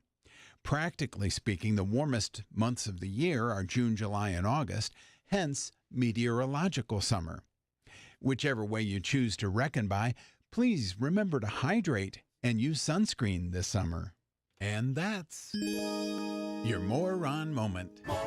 And you'll find that on our Facebook and Instagram. It's 8:05 with Moody Radio News. I'm Ron Eastwood. Broadcasting live from the Bob Devine studio, it's Mornings with Brian.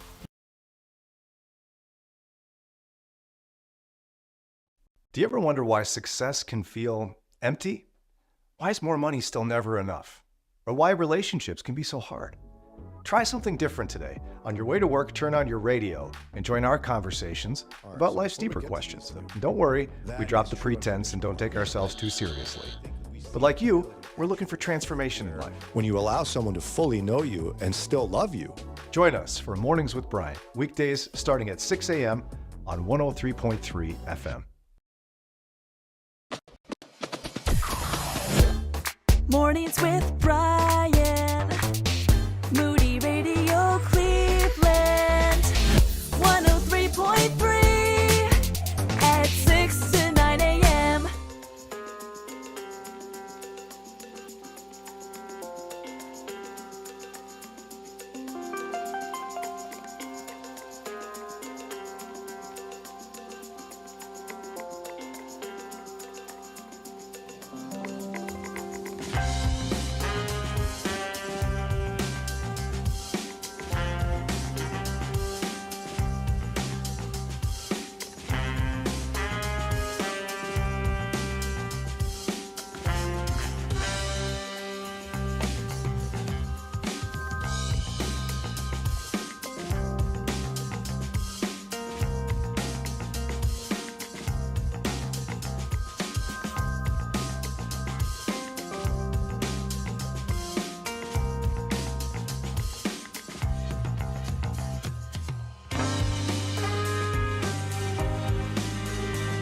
809. That's Smokey Norfolk. Love that guy. He's great. We've got the big Father's Day contest running that you got to get registered for. Got to. I mean, it's Green Eggs and Dad, and the winner gets the big green egg. It's this griller, smoker, all-in-one barbecue brick oven. I've seen pictures of people making pizzas in these things. How does it work? I don't know. It's a big green egg. You'll find out when you win it. If you win it, tell us how it works. Exactly. And invite us over. Yes, please. To make us pizzas. Yes. Correct. And if that weren't enough, a giant fancy grill, the winner will also get a book bundle from Moody Publishers, including a book by Dr. Michael Rydelnik, Mike Fabarez, and Daniel Henderson. So how do you register for this for Father's Day, which is coming up? Isn't it like a week from Sunday? Yep. All you have to do is text the word Dad to us at 440-546-2255. Text Dad to 440-546-2255. We'll send you back a link. I think it's 2 weeks from Sunday. It's June 16th. Oh, is it? I was thinking the 20th. It's usually later in the year, isn't it? Or in the month, I mean. In the year, it's changed the whole month. I do think it's usually later. It's just been weird. The place that Memorial Day was and when June 1st fell, I'm all cattywampus. You're all shook up. I think Mother's Day hit early this year, too. It was, I think, the 12th, and it's usually like later in the month. Did you say I'm all shook up? I caught that. Thanks for setting him up, Lauren. Hey. Won't happen often. I'm all shook up. You didn't mean to. That's what happened. No, I did. I knew you would do that. I knew what I was saying. Really? Wow. I knew what I was saying. You're feeling generous today, aren't you? Lauren on a Monday. Who knew? I didn't know. All right. Also, by the way, you can catch the live stream, pick up segments previously, previous programs. We have a whole archive on our YouTube channel. Text live to us, and you can see that to 440-546-2255. In our day, ladies, you couldn't FaceTime people. I remember my mom, when I was a kid, maintained a friendship with a woman who moved away, one of my friend's moms. They were pen pals. They wrote letters to each other from Minnesota to Illinois. Right. Every week they'd exchange letters. I mean, that That's took effort and time, and they did it. They're still friends to this day. Eddie and his best friend still send letters to each other. Isn't that cute? Nice. They have special stationery? Yeah, special stationery and like those little stamps that are like with ink, the hot ink or whatever, and you squish them. Really? That's like it sounds like a special hobby kind of thing. Yeah. Like you have to be into that. Does he use a quill pen or? No, that's the only thing he doesn't do. He doesn't use some sort of like fancy ink pen or whatever? I don't know. No, just regular pen. Sounds but like he needs to everything else step is up fancy. He needs to step up his pen game. Yeah, the rest is fancy, but the pen is normal. That's his Father's Day gift should be a fancy pen for his fancy letters. But he's the exception. It's so easy now to connect with people. Do you feel like you can maintain you have these besties who live around the country, Lauren. Yeah. Can you maintain these relationships easier, you think, with FaceTime? And Oh yeah, we tried to be on like a text thread together, and that just wasn't really working. One of my friends, isn't really on her phone. The other one, she's a mom of multiple kids, and so it just got too busy. And so we started using the app Marco Polo, which is video, like video messages, and it's had us be able to keep up much better. We're like in touch at least every other day. One of us is saying something. And you got your Florida friends. You guys are on your don't you do like little Zoom meetings? We try to do FaceTime fairly regular, but we're also busy, and now one of us is in a different time zone, so it doesn't always work out. Well, not to make you both feel bad, but the Washington Post says in a headline, in-person friendships are better for your health than virtual connections. I don't think that should be a surprise to anyone. You're not feeling bad? No. If I could have in-person friends with my friend in Florida and Minnesota, believe me, I would. Yeah, I'm already trying to make the move here, so.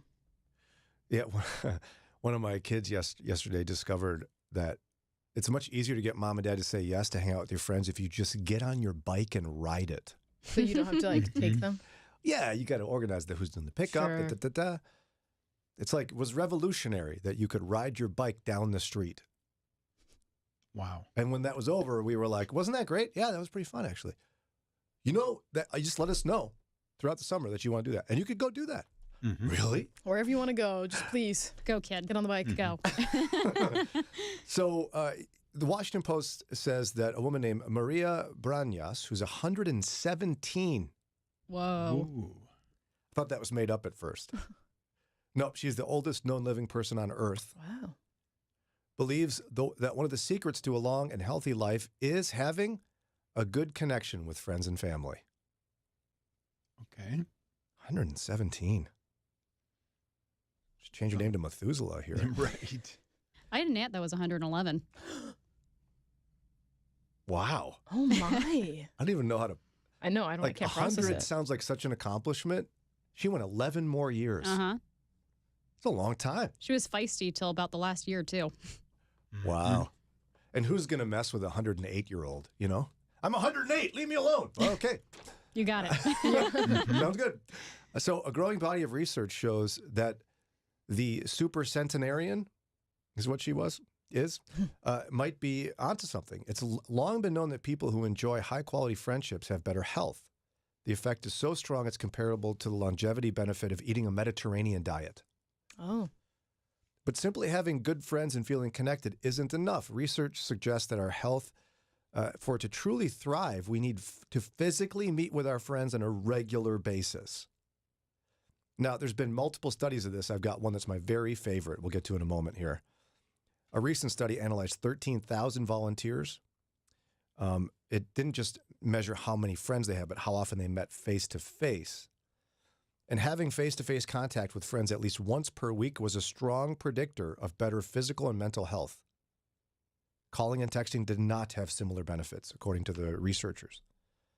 Then data collected from a gerontological study in Japan, I don't say that phrase enough, showed that men who spent little time with their friends, less than a few times a year, had a 30% higher mortality risk Wow. than those who enjoyed more frequent contact. And here's my very favorite one, and I wish I could have volunteered Lauren and Daria for this study. The benefits of face-to-face interactions may be related to smell. When our noses pick up the body odor of other people, for example, we tend to pick up their emotions too. What? From anxiety and fear to happiness. Now, here's the experiment. In one experiment, researchers applied electrodes to the faces of volunteers and asked them to sniff samples of sweat from people who had previously watched either happy videos or neutral videos. Very specifically, the happy ones watched The Jungle Book. Okay. And the neutral ones watched a weather forecast. Oh, that is And neutral. they collected their sweat. Who's sweating watching the news? Maybe they made the room really It was hot. probably a hot room. Collected a little vial and then hold it for the. Give it a good sniff, Lauren. That's We're gonna horrific. Put electrodes on your face. And was it an hour and a half weather forecast? I don't know. I mean, try to know. be balanced here. And the Jungle Book has not just happy. That could be some There's scary a lot of stuff. scary stuff in there. Maybe they just played the bare necessities for him. Right. That would be happy. Forget about your worries and stripes. Yeah, man. I like the monkey one too. That Yeah, one's, the monkey song. That's a good That's one. a good one. Boo, boo, boo. I want to be like yeah, that you. one. Ooh, ooh. King Louis. Look at us. We're already happy. Yeah. But now, literally, after inhaling the body odor of cheerful people, the volunteers' facial muscles twitched in a way that suggested they felt happier. That's going to be a pass. No. That's going to be a no for me, dog. So if Eddie seems like he's in a great mood, he just went for a run. Come over here, Eddie, and just collect some Eddie sweat so you can sniff it. That's okay. This is like, who comes up with these studies? This is like unhinged start of a horror movie type of behavior, and they're doing it for science. Yeah. And they got money to do it, probably. I'm sure. A big grant. Yeah. And it worked. Someone was like, sure, go sniff armpits. So why should you meet with your friends up close? Because when they're You can happy sniff 'em. and they stink a little bit, it's going to make you feel better. I guess Ergo, so. put down your phone, ride your bike extra far, and then hang out with your friends.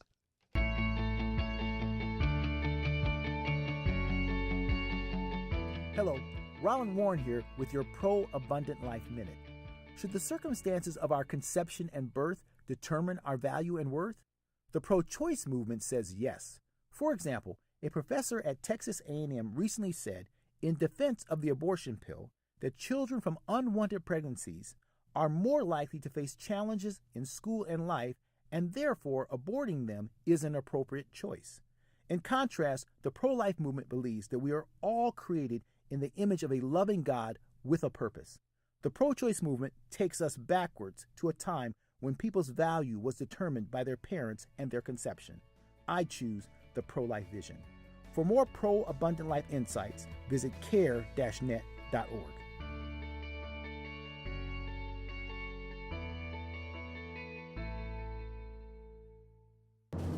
Who likes opposition? Nobody. I'm Pastor Mark Jobe, president of the Moody Bible Institute. The thing is, times of great opposition are often followed by times of great opportunity. At Moody Radio, we're seeing our culture step up its opposition to the gospel. Yet we believe that this also creates great opportunities to share Christ. Your fiscal year-end gift will help. Learn more at moodyradio.org/Cleveland. Mornings with Brian. Moody Radio Cleveland. 103.3 at 6 to 9 a.m. 820 WCRF. Necessities, the simple bare necessities. Forget about your worries and your strife. I think we smell happier. Would you like to, No, I was going to would invite you you like to come over. take a whiff, Brian? Come on over. I do use natural deodorant, so. Oh, gross. Stay over there.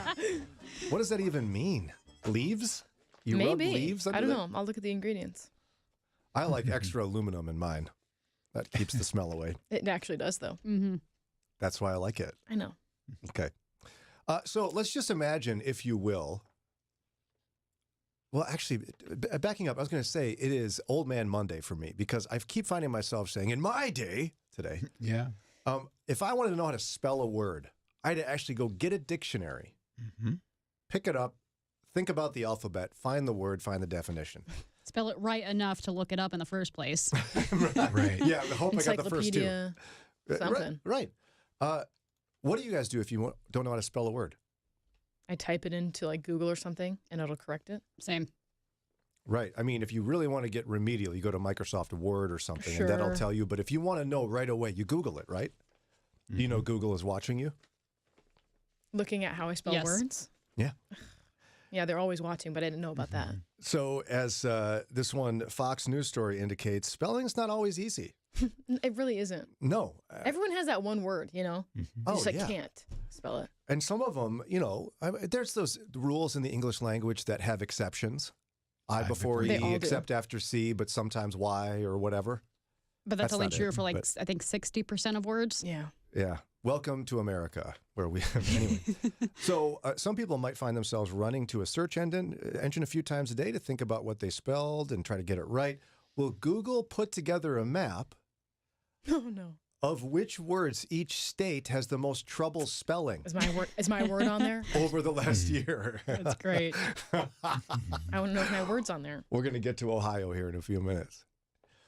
But some of these we're going to see how well we do. Okay. Let's pretend we're from Colorado. Okay. Colorado? I would say Colorado, but. From Colorado. We'd probably have trouble spelling the word ingredients. Who would like to volunteer to spell, without looking it up, ingredients for Colorado? See, I can spell writing and typing. I cannot spell. Yeah, I could never do like, spelling. I This is why cannot it's do gonna like be a fun. spelling bee type thing. That's why it'll be fun. Go ahead, Daria. Give it a try. No, I'm good. Ingredients. No. Lauren? Can I write it down first and then read it? Sure. Yeah, you could do that. As long as you're not typing it into Google.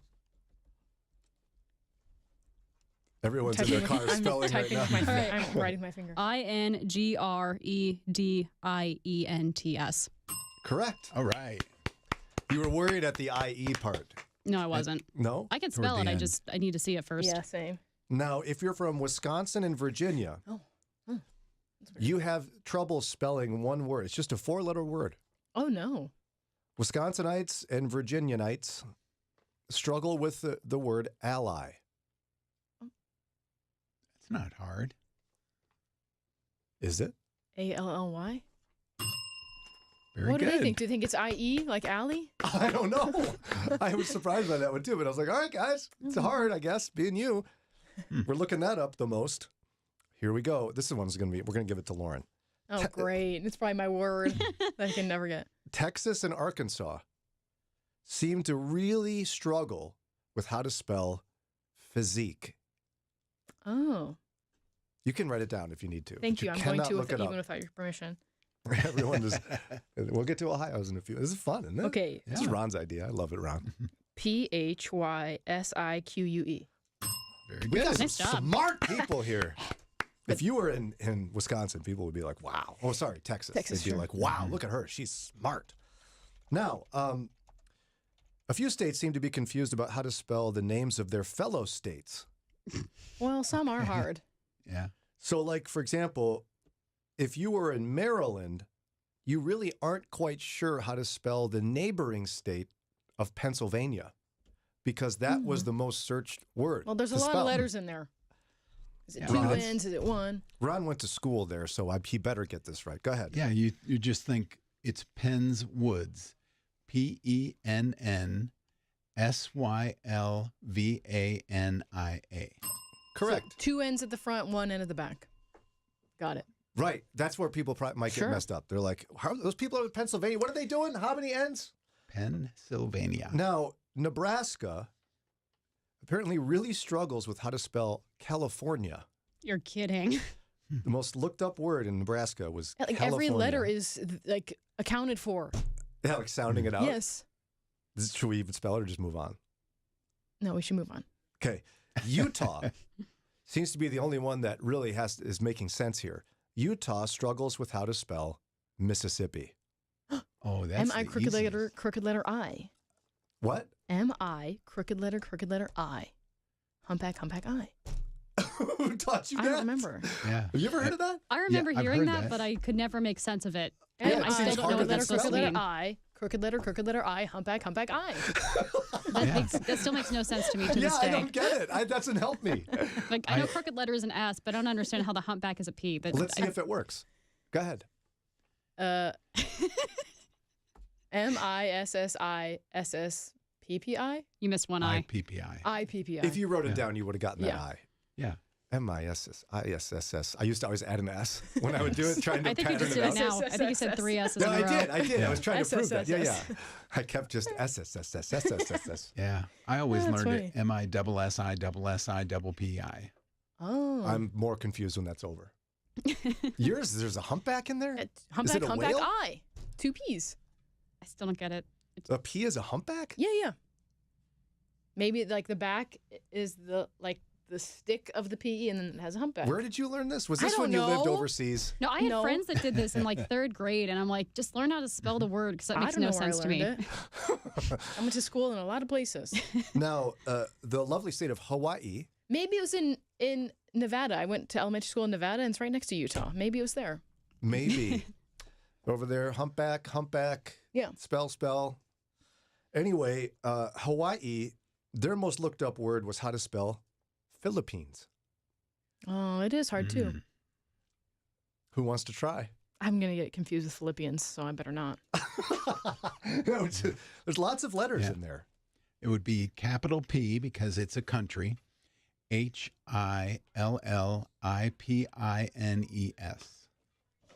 There's 2 L's? Oh, okay. Who wants to try? All right, I think I got it. Okay. PHILLIPEANS. No?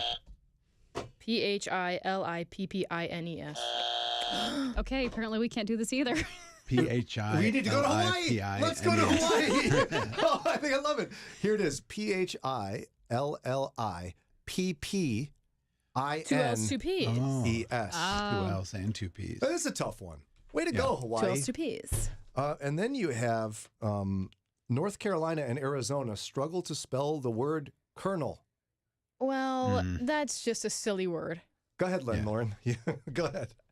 I need to spell it. I need to write it. COLONEL. Yep. Who came up with that Thank you. one? There's I not don't an know. R in there. Colonel. It's upsetting. It's pretty weird. All right.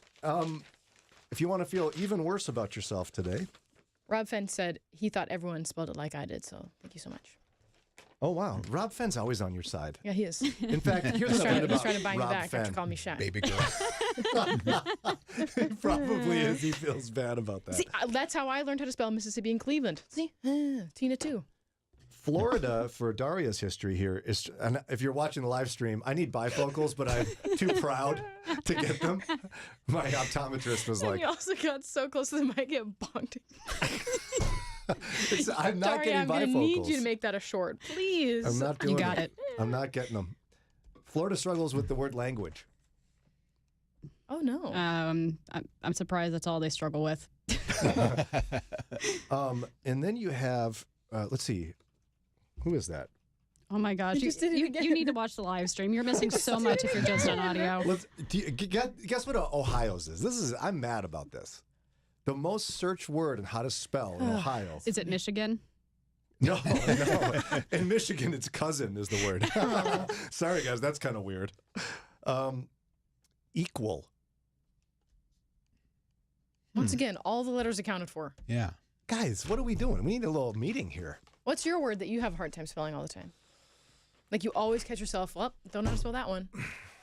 So you're putting me on the spot, and I can't think of it. I use Google fairly regularly for just double checking spelling because I self-doubt, but I can't come up with it in front of my mind now. I can't spell restaurant. Yeah, Ron, what about you? When I'm typing, I always cross up delay, and I go DEALY. Yes. And then I look back, I'm like, oh, there's a red line. That's wrong. I used to always forget the difference between patience and patience. Like, which one should I be more like able to wait, and which one goes to a doctor? Yeah, that's how I am with effect and affect. I never know which one I'm supposed to use in which scenario. I think I still look that up every time. Yeah. There's times when I know. Throw it in I there don't. and take a guess. Hope it lands. And no, most of the rest of humans don't really know either, right? So I think effect is this thing is going to have a result on this, and affect means something else affected that. Lost. So, Idaho can't spell strawberries. Idaho, what are you doing? Or do they do an IE when it's supposed to be a Y? I don't know what they must not have many there. It's really embarrassing on the live stream here that I'm having to move my They can glasses spell up and potato. down. They sure can. I can't spell definitely. Ever. Not once. I never get it right. I believe it's Wyoming is struggling with corduroy. Why are they spelling that? Who wears corduroy anymore? That's the better Why do they question. need to know that? You don't need to spell that right. But guys, equal. What are we doing here in Ohio? Equal. That's not hard. Maybe they do like EQUILL. Equal. Maybe they forget the U? Maybe. Equal. All right, we got to get to a break here. But when we come back, I'm excited about this. If you listen regularly to the show, you are very familiar with one Erica Kurcsack. She came on the show and she talked a lot about a wonderful ministry that cares for women who have gone through loss of some sort in their lives. Well, her husband is big time as well. He is a missions pastor at Maranatha Bible Church, and he's going to join us to talk about 8 ways to encourage anybody to get involved in the Great Commission in their lives. And we'll meet Pastor Nathan Kurcsak here in just a minute. It's so easy to grumble and to complain, so easy to feel sorry for ourselves. We're incredibly good at doing that, I find. Here's Jonathan Griffiths with today's Moment of Truth. It's part of a worthy life, part of a life that pleases the Lord, that we should learn gratitude. We're slow to learn it, but friends, it is a mark of grace, a mark of spiritual life, a mark of maturity. And where we see it, I sometimes see it, I think, especially in older saints who've learned this over time, because we learn it slowly, but we learn it over time. It's a wonderful thing to behold. It's such a mark of gospel transformation, to be filled with gratitude, even when things are hard and there is suffering in the mix, to be grateful, not because everything's perfect. It's not perfect. This isn't about pretending. This isn't about acting. It's not about being naive. It is about remembering the key fundamental reality that characterizes the life of every believer. We were in the dominion of darkness because of our sin. We were there with the rest of humanity, but the Son of God came and he undertook a rescue. He died in our place and he transferred us to his kingdom. And because of his saving work, as we trust in him, we are qualified to share in the inheritance of the holy people of God, the saints in light. What does it look like to walk worthily, to live a life that is fully pleasing to the Lord who has saved us? Well, it looks like fruitfulness in every good work. It looks like an increasing knowledge of God. It looks like a daily strengthening that comes from Him alone. It looks like a thankfulness, a gratitude, whatever the season or situation, because we've been rescued and we have been redeemed. This has been today's Moment of Truth. To learn more, visit encounterthetruth.org.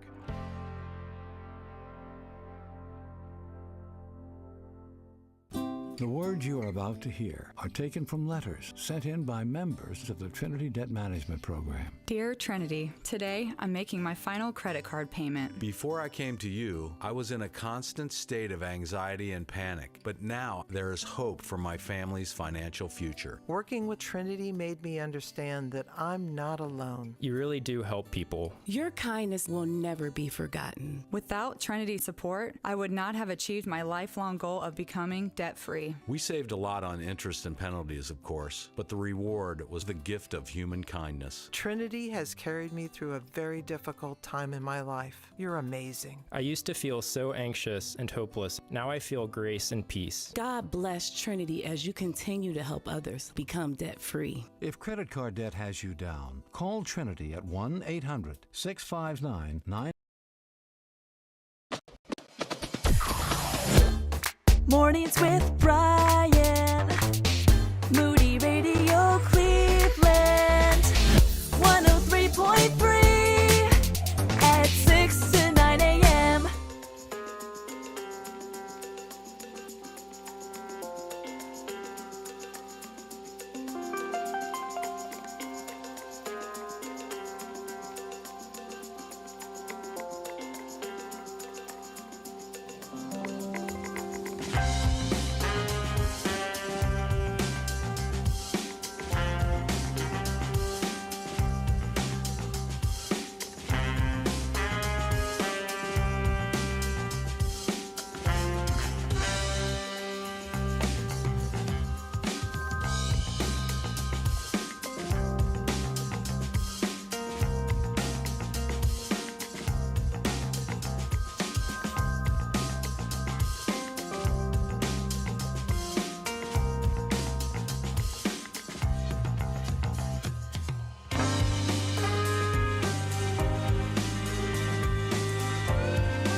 8:39, WCRF, Mornings with Brian. We got the blood drive coming up here in just a couple of weeks, June 25th.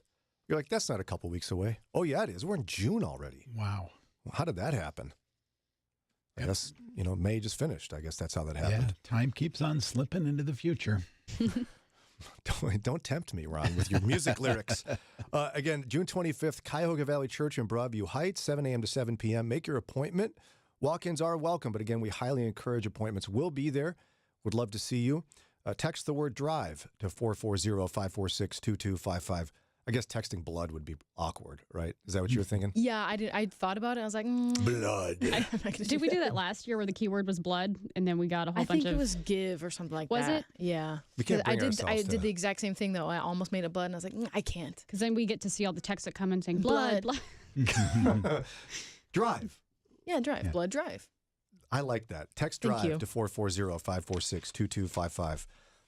One of our favorite guests on the show over the years has been Erica Kurcsak. She has a wonderful ministry for women who are struggling. And her other half is also in ministry. Nathan Kurcsak has served as the missions pastor at his home church, Maranatha Bible Church in Akron, Ohio, for the last 12 years. He's a graduate of Moody Bible Institute. And he recently finished his doctorate. Oh, wow. I forgot about the fact that people call you Dr. Hottie, right? You're the only person that calls me that. I feel But like thank you. I feel like your wife called you that once, didn't she? No, You tried to just get it made that going, but I'm sorry it didn't. It didn't get going. Yeah. Oh, no. No, you guys That's didn't go embarrassing to. for you. You guys didn't go to Moody at the same time, did you, Lauren? And I was there Nathan? 2000 to 2003. I started in 2011. Okay. Yeah. Doesn't that make you Different era. I'm sorry, I shouldn't have brought that up. No, it's fine. You and I are about the same age. That that's just right. made you feel really old. Yeah. I loved being there, though. It's a great time. Yeah. Great school, great people, great city. Did you wear a tie back then to class? We did not. It was close, though. They probably just cut it off, yeah. But hey, you're here to talk about 8 ways to encourage anybody to get involved in the Great Commission. But first of all, you're the missions pastor. Not every church has that. What does that even mean and function for you? Yeah. Actually, I wonder what people think when they hear that term. Like, what does he do all week besides come on the radio and yeah, no, and be an awesome husband. Yeah, right. No, yeah, I would wonder if I wasn't a missions pastor. I would want to know, what does a missions pastor do? I kind of see my job as split between supporting our partners. We have a number of partners. We have, last time I counted, it was in the 40s. I don't count every day, but 40 to 45 partners locally, regionally, and globally. And so working with them, communicating with them, encouraging them. But the other half of my job would be just serving our people and shepherding them in missions. And so some of the things that we'll talk about today, encouraging them to do those things, planning trips, managing the budget, all those kinds of things. So, Well, I think a lot of churches, right, they support missionaries overseas, but the connection doesn't stay real strong other than financial. Yep. It sounds like your church is really intentional about the personal connection, not just the financial. Sure, we're doing our best, and we want to grow in it. But yes, you don't pay and pray. That's what they, yeah, they say. Is that the phrase? Yeah, that's what. Yeah, but there's so many more ways to be involved, which I'd like to encourage our listeners to do that. So. And you end up traveling to visit a bunch of them as well, right? As part of your work. Yeah, thankfully, God's been kind. Let us have those relationships. They visit us. We visit them. We want to be behind them in every way. And I was actually impressed when we first started getting to know each other, how you all regularly are welcoming people into your home. Yeah, we love it. As they come to visit and do some furlough, right? Sure. Do they stay with you, or is it just like meals and such? They have stayed with us. The meals, everything. Erica loves to host. Actually, last night we were sitting on our deck planning out our summer, talking about, hey, who's coming in, and can we have them over and let's block this day off. So, yeah, we love it. It's a wonderful practice to model for your kids. Now, speaking of kids and really anyone in a church, you've got 8 ways to encourage anyone to get involved in the work of the Great Commission, because that's what missions is about spreading the gospel of Christ all across the globe. Yep. But we can all be involved in it. Okay, so you got 8. What's the first one? Yeah, so if I could just set it up, if it's all right. Please, yes. So the idea being, the Great Commission, given to the church, given to disciples, and I feel like there's a lot of guilt involved with people, just the average believer who's like, oh yeah, missions. Yeah, I want to support that. I know that's important, but they feel guilty. It's like, I don't know what to do. And maybe even they're their pastor says, hey, everybody's a missionary, but they say, well, I don't feel like a missionary. I don't know what to do, and I don't want to move somewhere and speak another language and eat bugs or whatever they do wherever they are. Like, I don't want to do it's not me. And so I just want to encourage people that there are ways that they can follow the Great Commission and be involved in global missions. And I know the Great Commission is making disciples, obviously, of all nations, baptizing and teaching to follow Jesus. And so when Jesus shared that, he's talking to his disciples, and we see how they carry that out. But the question is, that comes up often is that a church command, or is that a command for Brian and Lauren and Daria? Like, who are we supposed to do that every day? Because that's right. Is that what I do every day? And so then you have this guilt, right? I'm just a business person. I'm just a homemaker. I can't be involved in missions. And so then there's this guilt. And so I just wanted to give some practical ways, 8 ways that people can be involved. And they do go beyond, obviously, the key command there is make disciples. That's the starting point. And so evangelism, discipleship, that happens. I mean, it can happen with your kids, with your coworkers, your neighbors, like that happens all the time. But the 8 ways I'm going to give are more expansive than that. They're talking about global missions. How does the average person in the church get involved in global missions? Like, what can I do to help out? So does that make sense? Perfect. Okay. In fact, it's a perfect time to hit pause here. It's 8:46. It's time for a quick break. Our guest is Reverend Dr. Nathan Kurcsak. I knew you'd love that. It's true, though. Dr. Nathan Kurcsak recently got his PhD. I'm so excited for him. His family is. He's too humble to worry about those kind of things. But Dr. Kurcsak joins us more here in just a minute.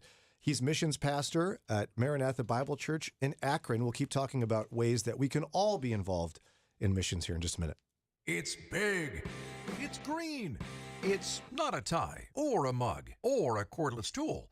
Well, it's kind of a tool. Moody Radio Cleveland is giving away a big green egg outdoor grill and a bunch of books to one of the best dads in the world.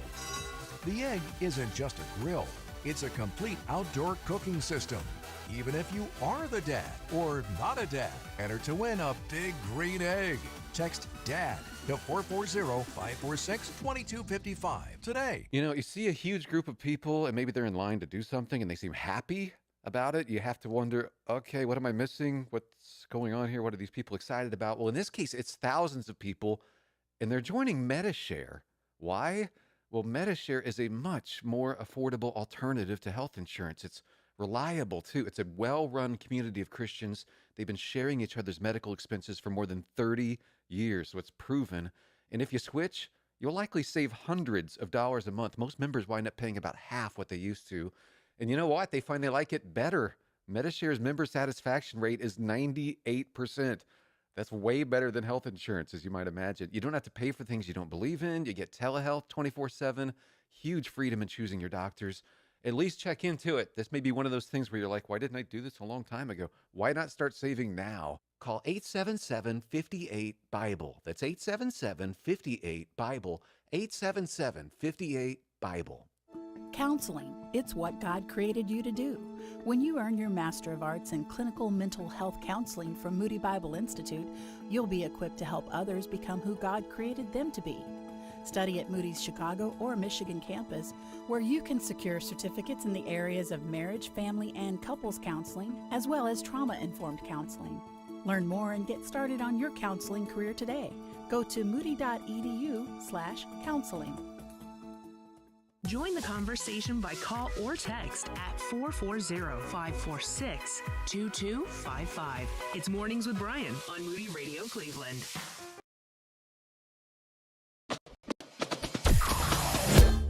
Mornings with Brian. Moody Radio Cleveland. 103.3 at 6 to 9 a.m.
That's Ann Wilson. You're listening to WCRF, where it's 8:52. And with us in studio is our friend, Pastor Nathan Kurcsak. He is the missions pastor at his home church, Maranatha Bible Church. He's a Moody grad. I'm proud of him as a friend of mine, as recently getting his PhD. So he is Dr. Nathan Kurcsak. So you don't expect that in your life. I know that about you. But I love it, Doc. People call you Doc or no. Nathan PhD or anything? No. Okay. But you are with us to give us eight ways we can all be involved in global missions. So what's the first one? First one is pray. Anybody can pray. Literally, anybody can pray for as little as what they want, as long as they want. There's no boundary.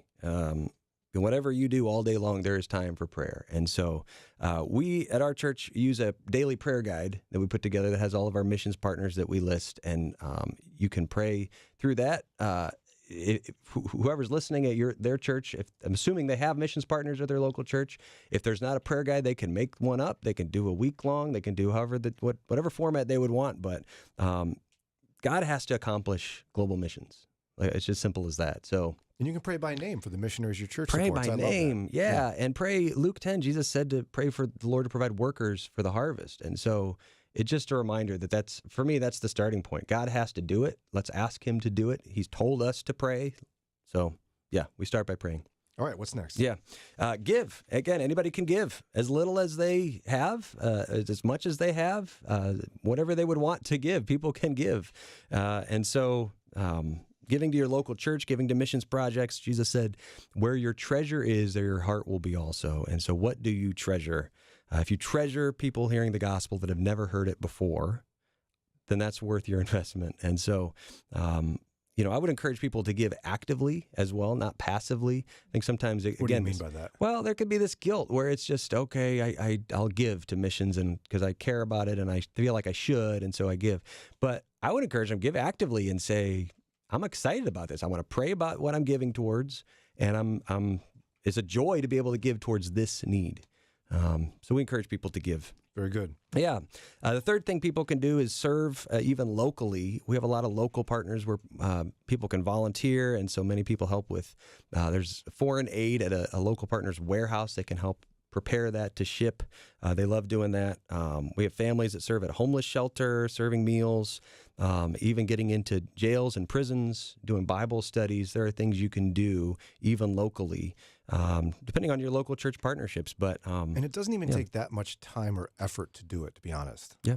To just have that be a regular part of what it means to live out your faith. First Friday every month, that kind of thing. Yeah. Yeah. Very good. Yeah. Next, we have Welcome Internationals. Yeah, so Northeast Ohio receives internationals, Cleveland, the Akron area, and they could be refugees. They could be university students. And if you're a relational person, you would love to sit down and get to know them and introduce them to some American things and learn about their culture. We actually have we partner with a ministry where they teach internationals things like how to drive a car or how to set up a bank account or just how to use an oven, like daily things. And if you're a relational person, you could impact their life and then maybe their family's lives back home. So yeah, it sounds super ignorant, but Sarah and I didn't realize that international students didn't go home for Christmas. Yeah. And so they were alone on college campuses. And so we, maybe somewhat foolishly, we invited Moody's international students to come over for Christmas, and they all came. It was awesome, but our house was full of people who just wanted to go lay on the couch and fall asleep because it's Christmas. You know what I mean? It was such a wonderful experience for us and our kids. Yeah. Yeah, I'm with you on that. Yeah. Yeah. How else can we do global missions as regular parishioners? Well, even just caring for your local church missionaries, I mean, they could use some love, right? And so just to be able to get to know them, encourage them, get their email address, get their mailing address, encourage them, pray for them, support them. You're serving as a fellow worker, as 3 John talks about, a fellow worker, like you're in this with them, you're on their team. And so I love a good 3 John quote. 3 John. Way to go. Yeah. We don't talk about that one No, enough. we don't. But it's good. Yeah. It's very good. Of course it's good. Yeah. So yeah, just being able to care for them, care for the missionaries that you do have, it makes you part of their team, which is great. The 6th thing would be to go on a missions trip. And I know this is a bigger ask. Not everybody in their season of life is able to do that, but it changes everything. If it's done well, the person who goes and the team who receives, it's just a blessing. I mean, you went to India. Yeah, not too long. Yeah, not too long a couple ago. months ago. Yeah. Incredible. It's a game changer. It's your perspective, your prayers, like everything changes. The relationship, like it's just, yeah. And we could do a whole discussion on how to do it well, but we don't have time for that today. But what I would say is there are ways to do it well, and you just got to look it up before you go, so you don't end up just going on vacation. Yeah. Yes. Right. Amen. Yeah, exactly. Yeah. What else you got? Yeah, so the seventh thing would just be to mobilize others. Like if we're all going to be involved in the Great Commission, the idea would be that we should talk about it. We should share with each other. How are you involved? How would you encourage me? And if you went on a trip, talk to somebody about your trip. And if you're praying, like talk about how a blessing it is to pray as a family or with your small group for all these missionaries. Like let's talk about it. So the idea of mobilizing others is including others in how you're following the Great Commission. I think that's healthy and good. And your last item's the biggest ask, probably. The last one is the biggest ask. Just consider going long term. And I know that, it doesn't get bigger than that, right, to ask that. But I think sometimes in our minds, we think of missionaries as these super spiritual people that are in another class. Like that's not me, right? Like I couldn't do that. But I feel like that's not really gospel thinking to say I couldn't do it. Like, because when we trust in Jesus, we're not trusting in ourselves anymore. We're not trusting in our own ability, our own performance, our own spiritual level or something like that, to be able to surrender and say, Lord, whatever you would have me do. And I would encourage each of us just to examine. I think it's healthy to say, Lord, I've been bought with a price. My life is yours. Whoever wants to gain his life will lose it. Like this is the way Jesus talks. And so we should be open to saying, Lord, if you would call me to go somewhere, I would go. Sometimes I think we kind of are like the student who's got their head down, the teacher. We don't want them to call on us. And so I would just encourage people to be open and pray. Even spouses, pray about it. Maybe the Lord would call you to the field. I'm with you on that. And God will make it very clear. Lauren wanted to go in foreign missions, and God said no. Like he'll make it very clear. Because wasn't even that your major? That was my major, yeah, and I was support raising for full time. Mm-hmm. But God had a different plan. You just have to ask him, and he'll show you. Again, our guest has been. Time flies when you're hanging out with Dr. Nathan Kurcsak. I'm telling you. Again, he is the missions pastor at Maranatha Bible Church in Akron. I know your wife's doing wonderful ministry for women who've experienced loss. If folks want to learn more about Maranatha Bible Church, maybe get plugged into what you're doing as well, how do they do it? NBC95.org is our website. You can find all the information about our church there, service times, all that stuff. NBC95.org. That's it.